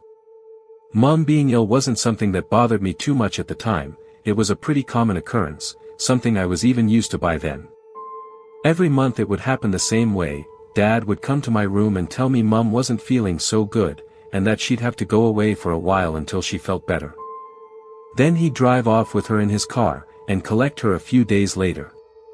I never knew where she went. Never knew what was wrong with her either. Sometimes she'd come home with scratches up her arms, but apart from that I never saw any other symptoms. When Dad went off to collect her, I'd wait by the door for them to come back. I'd wait for her to reappear and scoop me up into her arms. I missed you, Cubby, she'd always say, planting kisses over my face. I love you so, so much. My granddad's a large man with a white beard and a shaved head. He's from Sheffield originally, and he still has this deep, gruff northern accent. Communicates mainly in grunts. Lives on his own on the edge of the New Forest, in an old ramshackle cottage. We hardly ever saw him when I was little, and when we did I always dreaded the visits. He scared me. I wasn't scared of him by the time I was 13, though. Or at least that's what I told myself. No, the reason I protested when Dad told me I'd be staying with Granddad this time while Mum got better was because I didn't want to leave the house. I wanted to stay near my friends. The kids I knew in the village would be out climbing trees and going on bike rides. If I was cooped up in Granddad's cottage I'd be missing out. Dad was having none of it, though. He wouldn't give me a reason why I had to go, or respond to my protests. Just told me it would be good for me to spend time with Granddad. Then he bundled me into the car and we left. 45 minutes later I was standing on the doorstep of Granddad's cottage, raising my hand to knock. Dad had already driven off. I was trying to tell myself I wasn't a little kid anymore, and there was nothing to be scared of, but as the cottage door creaked open and Granddad's large shadow fell over me, I couldn't stop my heart from beating a little harder in chest. Granddad's cottage was old. The ceilings were low and the furniture was minimal. The carpets were moth-eaten, ancient things that seemed to kick up tiny clouds of dust whenever you put a foot on them. The bathroom had black mold rising up the wallpaper. The paper itself was damp and flaking, and had peeled away to the stone in some areas. Entering the room felt like stepping into a cave. For some reason I felt wide awake. My heart was beating hard in my chest and a film of sweat coated my forehead. As if I'd woken suddenly from a nightmare. But if I had, I couldn't remember it. I tried to relax. Tried to lie back and let sleep wash over me again. But in Granddad's cottage, relaxing wasn't an easy thing to do. At first I'd only been able to hear the tree outside the window, but as I lay there on the pillow, staring into the darkness, I began to hear other noises, too. The soft creak of a floorboard. Faint taps. A distant rattling, which I assumed had to be pipes in the wall. And other sounds, as well. Sounds I found it harder to place. At one point I heard something that sounded like a faint snuffling noise, coming from the back garden. Some kind of animal. But when I sat up in bed and strained my ears, all I could hear was the wind. It was easier said than done, but I managed it eventually. I don't know how long I lay in the dark for, but after a while tiredness finally got the better of me. My mind began to settle. I felt myself slowly drifting off. Only to jerk suddenly awake again when I heard a noise outside my room. A soft, deliberate creak. Loud and clear in the darkness. I turned over in bed, trying not to make a sound. My heart hammered in my chest. I pulled the covers down from my face slightly, positioning myself so I could peek over them. So I could see the bedroom door. And as I stared at it, feeling like I was 5 years old again, I saw the handle begin to turn. Granddad stood in the frame. I couldn't make out his face, but I recognized his towering bulk. He was standing completely still, filling the doorway top to bottom. Breathing heavily in the silence. After a while later I heard the soft squeak of the door shutting, and his footsteps receding down the hall. We never spoke about him coming into my room. I never mentioned it to Granddad, and he never said anything about it to me. I never told anyone else, either. I thought about telling Mom or Dad after that first visit, but in the end I kept quiet. Partly because I was so happy to be home again, I think, but mostly because the memory had taken on a strange quality by that point. It was like an old, half-forgotten nightmare. I could still picture it, but the fear I'd felt at the time had faded. It was as though the whole thing had happened to someone else. The feeling didn't last, though. Next month Mum got ill again, and I was packed back off to Granddad's cottage. I protested harder that time, but Dad still wouldn't bend. He just told me to stop being selfish, and to give my mum some space so she could get better. Wouldn't look at me as he said it. And once again, when I stayed at Granddad's cottage, he came to my room. Stood in the shadows of the doorway. The same black mask on his face. He never touched me or anything. I don't want you to think that. This isn't that kind of story. He simply stood on the threshold of my room, on the edge of the moonlight. Staring in at me. Then after a while, he'd leave again. The dreams were vivid, and strange. In them it was nighttime, and I was running. Sprinting through the woods as fast as I could. Faster than I'd ever gone before in my life. The moon hung overhead in a purple-black sky, framing me like a spotlight. And at the end of each dream, I'd stumble out into a clearing. I'd see Granddad's cottage. And just as his front door began to creak open, I'd wake up in a cold sweat. I know you don't understand why I'm doing this right now, but you will, soon. Granddad will explain everything. I know you do, James. But I can't stay here. Not right now. It's not safe for me. I opened my eyes fully and stared at him, suddenly alarmed. What do you mean it's not safe? Am I contagious or something? No, no. He shook his head. It's nothing like that. It's just that at certain times of the month, I have to. He sighed again and looked back down at me. Shook his head once more. It really is best if your grandfather explains all this, James. Your mother can help, too, when she's back. I might know more about it than most, but I don't really know.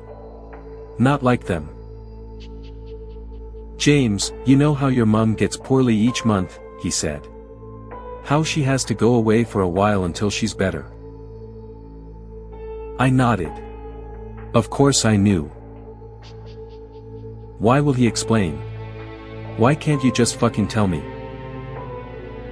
Because he has it, too. I don't understand why you can't, I paused, suddenly processing what my dad had just said. Wait, did you say Granddad has it? I stared at him, unsure I'd heard him correctly. I have. Dad stared at me with sadness in his eyes. It wasn't my idea, he said after a moment. Your mother said it was best. Granddad agreed with her. When you're coming of age, it's good if you can spend time with older ones of their, well, like I said, your granddad can explain it. I bit back another urge to scream at him. I still didn't really understand what the hell he was talking about. Or at least, the main part of my mind didn't understand.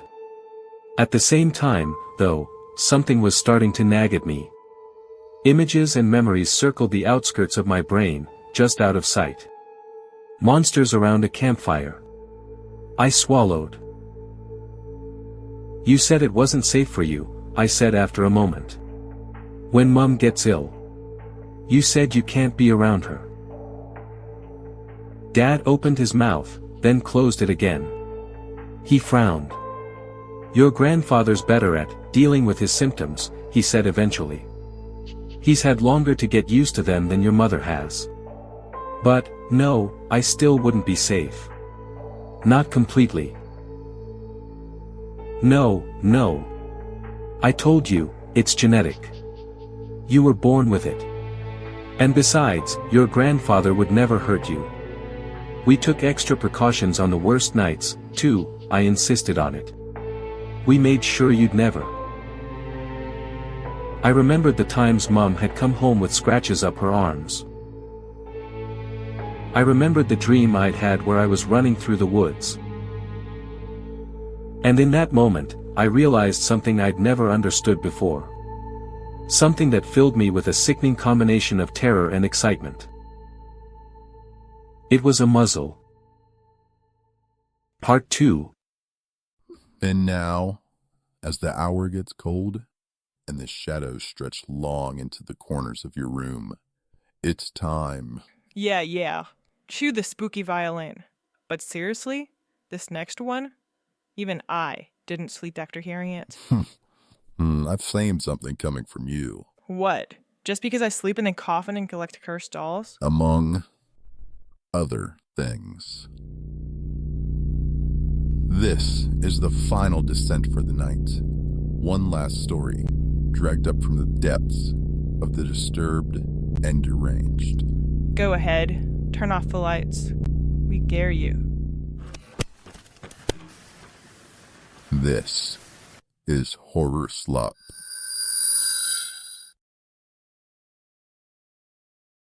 Sorry I've not been in touch, guys. It's been a busy month. However, I'm pleased to announce that, as of yesterday night, I've finally touched down in Phoenix, Arizona. Drop me a line if you're in the city or if you have any information at all. Part 3. Part 4. Part 5. Part 8. The Left/Right Game, Draft 1, February 15, 2017. As the darkness closes in, I find myself dragged deeper and deeper into the depths of my own subconscious, until I sink through the back of my mind into an indescribable place. A featureless, directionless, timeless void that exists at the weakest point of life. The rest of the night unfolds in fleeting snapshots. When my eyes finally work themselves open, the sun is beginning to rise. Without an ounce of strength left in my body, all I can do is peer through my eyelashes, taking in the vague scene before me. I'm in the back of the Wrangler, propped up against a soft pillar of luggage. There's somebody kneeling beside me, tugging at my right shoulder. When I try to address them, I discover that my voice has withered to a spectral whisper, so frail that it hardly exists at all. As Rob. Hearing my voice, the figure shuffles round and kneels before me, staring into my eyes as they slowly regain their focus. "Rob, you just lay back, Miss Sharma, I just finished patching you up, but I gotta make sure it's good work." "ASWH, what happened to you?" "As Is the engine running?" "Rob, wanted to warm up the place for you. You were in shock, and since the battery don't run down anymore I thought." "As, no I mean, how? The key, it got." Rob seems almost insulted, and thinking back to everything I've learned about him over the course of this trip, I can see why he might be. Even in my weakened state I can't help but laugh, though it admittedly comes out as stilted wheezing, diffusing quietly into the air. "Rob, yeah well, she didn't ask." I rest my head back against the luggage. "I'm from Bristol." Rob tries to recover his smile, but it slips quickly from his grasp. In its absence, his features cringe into sudden, uncontrollable sadness. "Rob, Miss Sharma, I'm sorry. I'm so sorry." Rob Guthard's weathered face bursts into a heaving mess of tears. He repeats those two words as he lumbers towards me, throwing his arms around my waist and resting his head on my left shoulder. My hand feels like lead as I raise it up and brush it against his hair, holding him against me.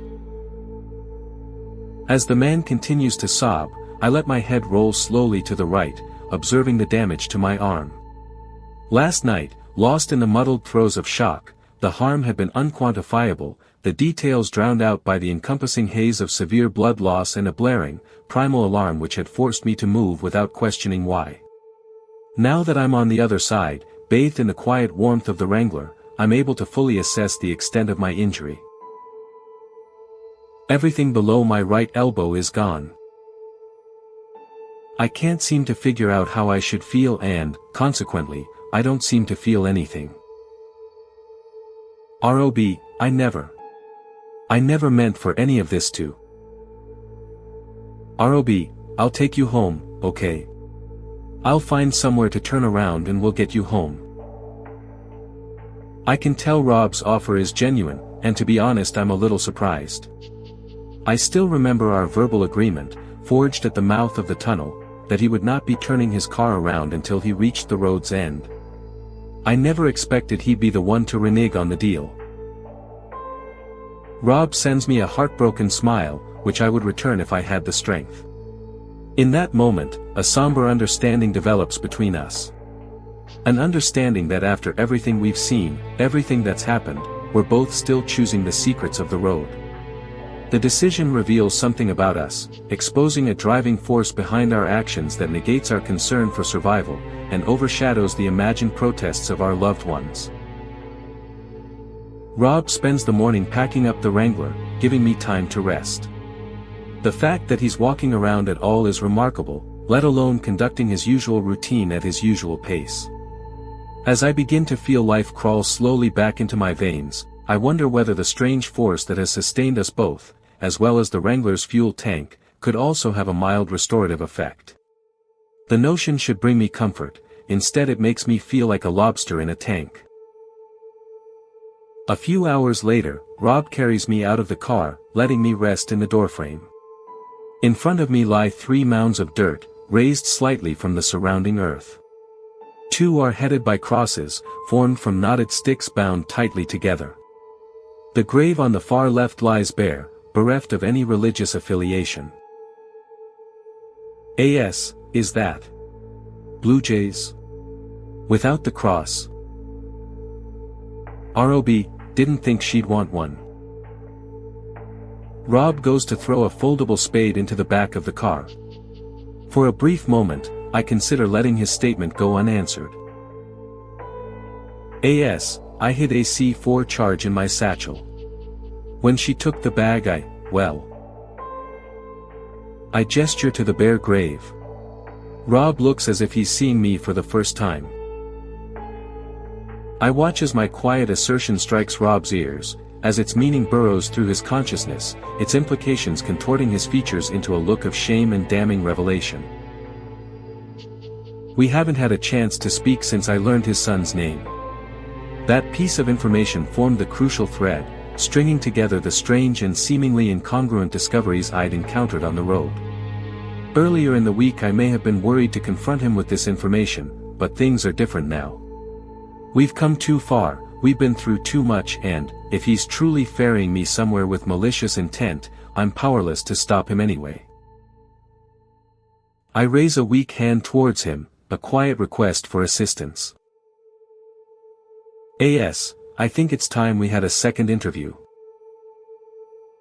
Following a tense and guilty silence, Rob simply nods and helps me into the passenger seat.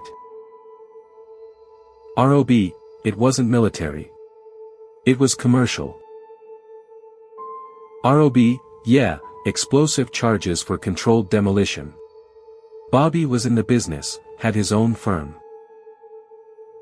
A.S., so, how did he end up out here?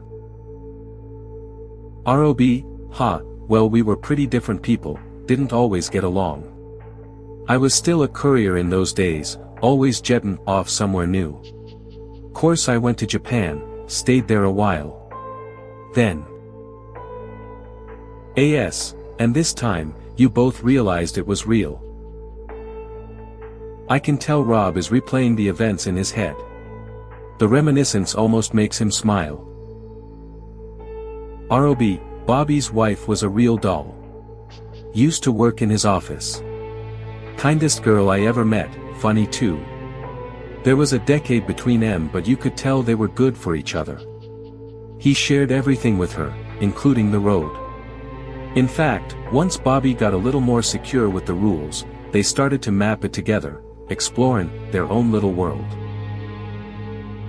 After a brief pause, Rob's expression sinks slightly, the reminiscence is growing darker.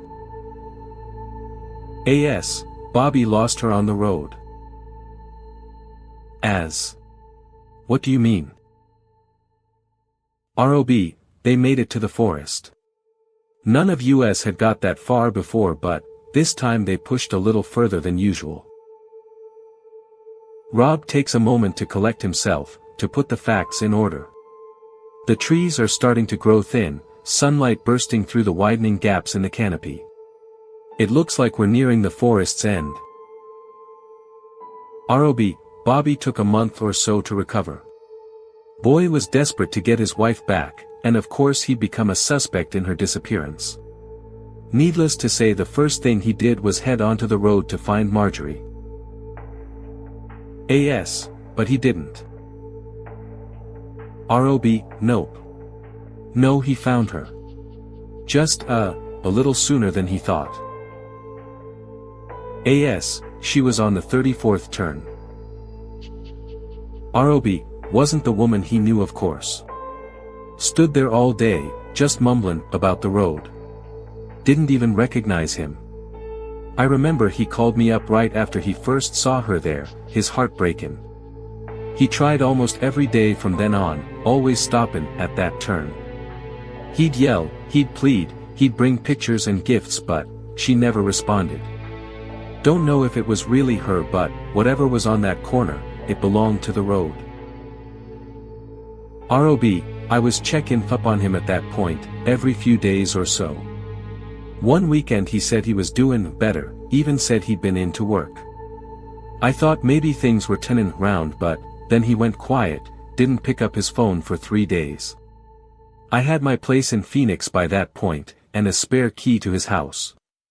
That's where I found the note, telling me he'd gone back through one last bid to find his wife, and if he couldn't bring her back, well, he was going to destroy the tunnel. ROB, he passed me on his way back, just before I hit Jubilation.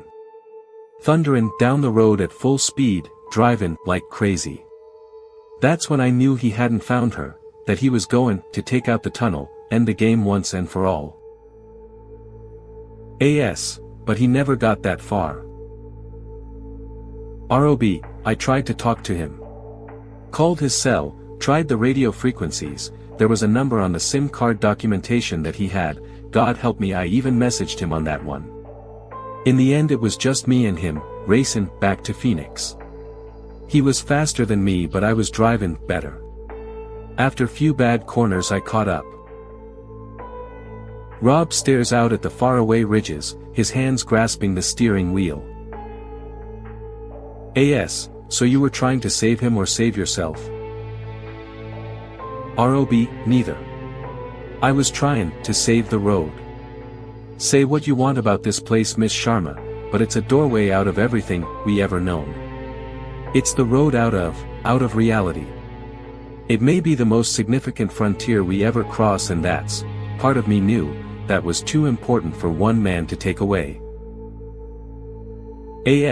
So you posted his logs online, and pretended to discover them. ROB, I guess. I thought it was time the world knew. Didn't want all this to end up an old man's secret. Honest to God, if I knew the road was gonna. I swear I never would have brought you here. I met someone in the forest last night, a figure, just like the one you saw in Japan, looked like static you see on a TV screen. I think it was you, Rob. I think I saw you, and I think that, all those years ago. Rob stares straight ahead, his knuckles white against the steering wheel. I'm aware that beneath his stone-set features, every square inch of gray matter is fighting to process the fresh revelation. If it's true that, in those quiet woods, I somehow reached across the decades to a young Rob Guthard, then it changes everything. The twisting narratives that led us to this point, Rob's burgeoning obsession, his son's tragic fate, they all took root in that single moment. More than a decade prior to my own birth, I'd placed us on the path which would lead me to his door. We snake along the desert road, the city looming ever larger as we make our tentative approach toward the border. There's an eerie contrast to the threshold as we cross it, the cupreous glow of the sand switches to gray, the scorching heat instantly cools, and perhaps most notably, what little sound there was is negated entirely. As we delve down an empty, perfectly maintained throughway, I realize that I can't hear anything at all except for the Wrangler's steady rumblings. It's quiet. Who do you think built this place? ROB, I don't know. Maybe whatever brought us here. Could be that no one built it, maybe it just is. My eyes quickly track back up the skyscraper's glass facade, scrutinizing each row of windows in turn. I'd naively hoped the buildings would be empty, that this place would be nothing more than a colossal ghost town. Now that I know otherwise, each pane of glass feels like a dark pool of water, still on the surface, but with sinister potential lurking within its depths. ROB, ICM. Rob puts his foot down, shedding the weight of 1,000 pairs of eyes as he leaves the building behind. As the final column of windows slips by us, I glance back, hoping to see them return to the depths of the building. Instead, in those last few moments, I witnessed their collective demeanor fracture into a desperate frenzy, their mouths opening in a silent scream as they slammed their fists against the glass. Turning back around, I stare into the buildings that currently flank our vehicle. The figures have already arrived at the windows, and their calm is already fading. The Wrangler growls with renewed ferocity as Rob plants his foot onto the gas. We lurch towards the next corner, accelerating down the road as Rob scans for any hidden turns. I achingly shift in my seat, keeping an eye on the scene developing in our wake. The first wave strikes the ground, with more and more landing against them, a heap of tangled figures struggling to separate themselves. Much like the residents of Jubilation, and everyone else we've encountered on the road, they appear impervious to the fatal harm such an act should impart. Those that landed on their feet hardly even stop, turning towards us, and sprinting after the Wrangler. It doesn't take long for the rest of the writhing mass to resolve itself, its constituent individuals joining the frantic stampede, their chaotic charge and desperate screams bereft of any perceivable sound. Rob screeches around the corner, drifting onto a long and open street. The roadway ahead is flanked by skyscrapers disappearing to a narrow vanishing point.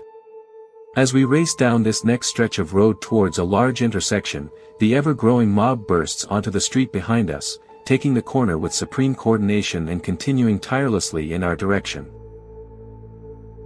Rob's glances into the rear view, then back to the road. I can almost hear the gears turning in his head. ROB, but that the only explosive on board. Think you can drive? AS, I guess we can find out. The car thunders across the tarmac as I clumsily grasp the wheel, shifting myself over and working my foot onto the accelerator. Rob lifts himself away and climbs past me into the back of the Wrangler. In my weak state, every shuddering motion makes my bones rattle. With each subsequent gear shift, I'm forced to take my remaining hand off the wheel and reach across to the stick. The effort is precarious and awkward, my aching limbs puppeteered by willpower and adrenaline, every passing second a battle to maintain control. I hear the back door swing open just before we reach the intersection, a metallic scraping along the Wrangler's floor, and a pained grunt from Rob as he throws something onto the road behind us. I slam my foot onto the brake, and the Wrangler shudders to a halt, the engine stalling and cutting out. The streets are now spilling over, an overwhelming swarm converging on our position from 4 directions. I look back to Rob, and he meets my gaze, his eyes brimming with dismayed finality. Delicately, careful not to make a single shred of noise, I climb out of the driver's seat, joining Rob in the back of the Wrangler. He addresses me in a confused whisper. ROB, why don't they care about us? What are they doing? AS, they don't understand it. They'll pull it apart trying to figure it out and they'll never get any closer, and then it'll be quiet again. AS, I don't know, just a feeling. As the last of the gasoline is eaten up, and the fire dies away, the city dwellers remain in the streets. Devoid of their momentary sense of purpose, their prize vanishing into the ether, the crowd's desperation fades into a hushed despondency. I watch them as they pass by, countless faces racked with sorrow, their aimless shuffling forming a lonesome sea, a grayscale ocean that spans the desolate city. The Wrangler is now adrift in the center of that ocean. It's clear that any attempt to start the engine would bring the entire city down on us, reigniting their futile hope, causing them to tear through the car, and anything inside it. For the foreseeable future, we're completely stranded. ROB, don't worry about it, okay? ROB, they'll leave. As, okay, and what then? They'll still be everywhere. In the eerie, pervasive calm that surrounds us, I sit myself down next to Rob and lean back against the wall, with nothing else to do but wait for our situation to change. After watching the figures outside for over an hour, the only thing that's different is a strange needling sensation that feels like it's emanating from now absent forearm. Rob reaches into his medical kit and retracts a blue jar of tablets. Twisting off the cap, he shakes 2 pills free. "As, you have a lot of experience with amputations." "Rob. More than you'd think." My brow furrows. Though I'd meant my remark as a passing jibe, Rob's response rings with a strange sincerity. It takes me a moment to realize why that is. "Rob, been thinking about it a lot though. Bunch of strangers brought together under false pretenses, told that we were serving a grand purpose by some old liar. Guess it's interesting how time repeats itself.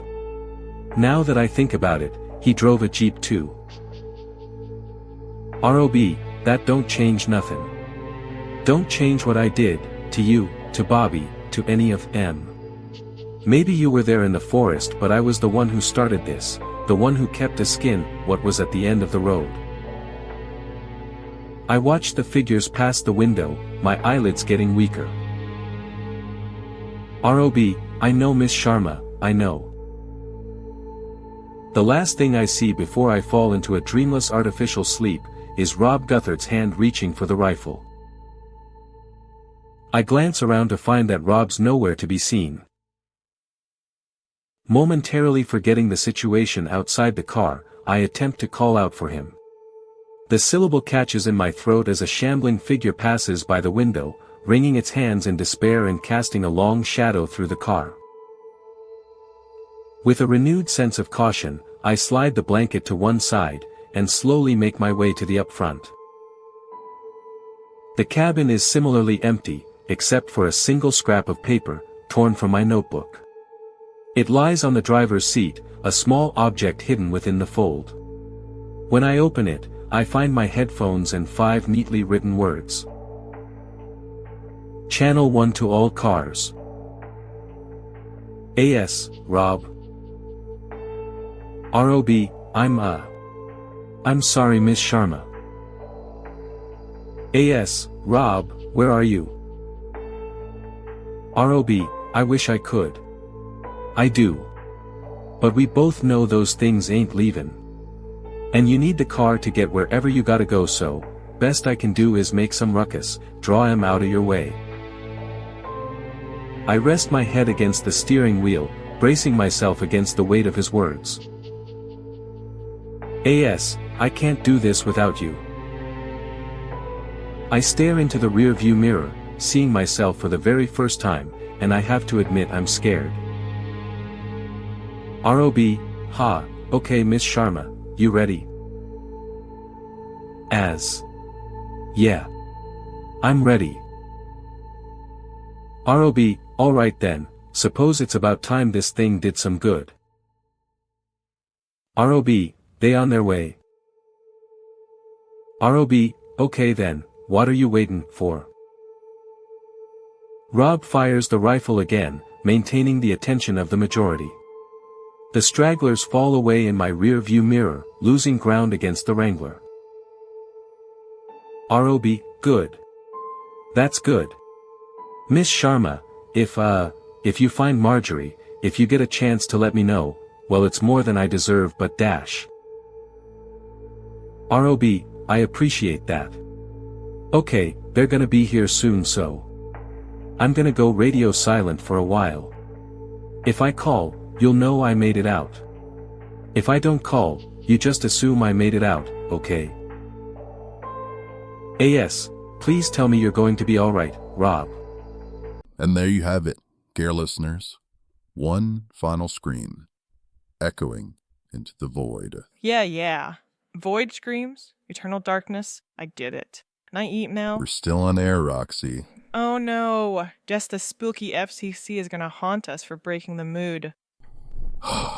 If you enjoyed tonight's descent into depravity, don't forget to like, subscribe, and what does he always say? Stab that bell icon like it's your ex possessed by a demon, and leave a comment telling us what story made you question. I have choices. And if you survive the night, we'll be waiting. Same dat time, same that crypt. You're the reason we have complaints, you know that. You're welcome.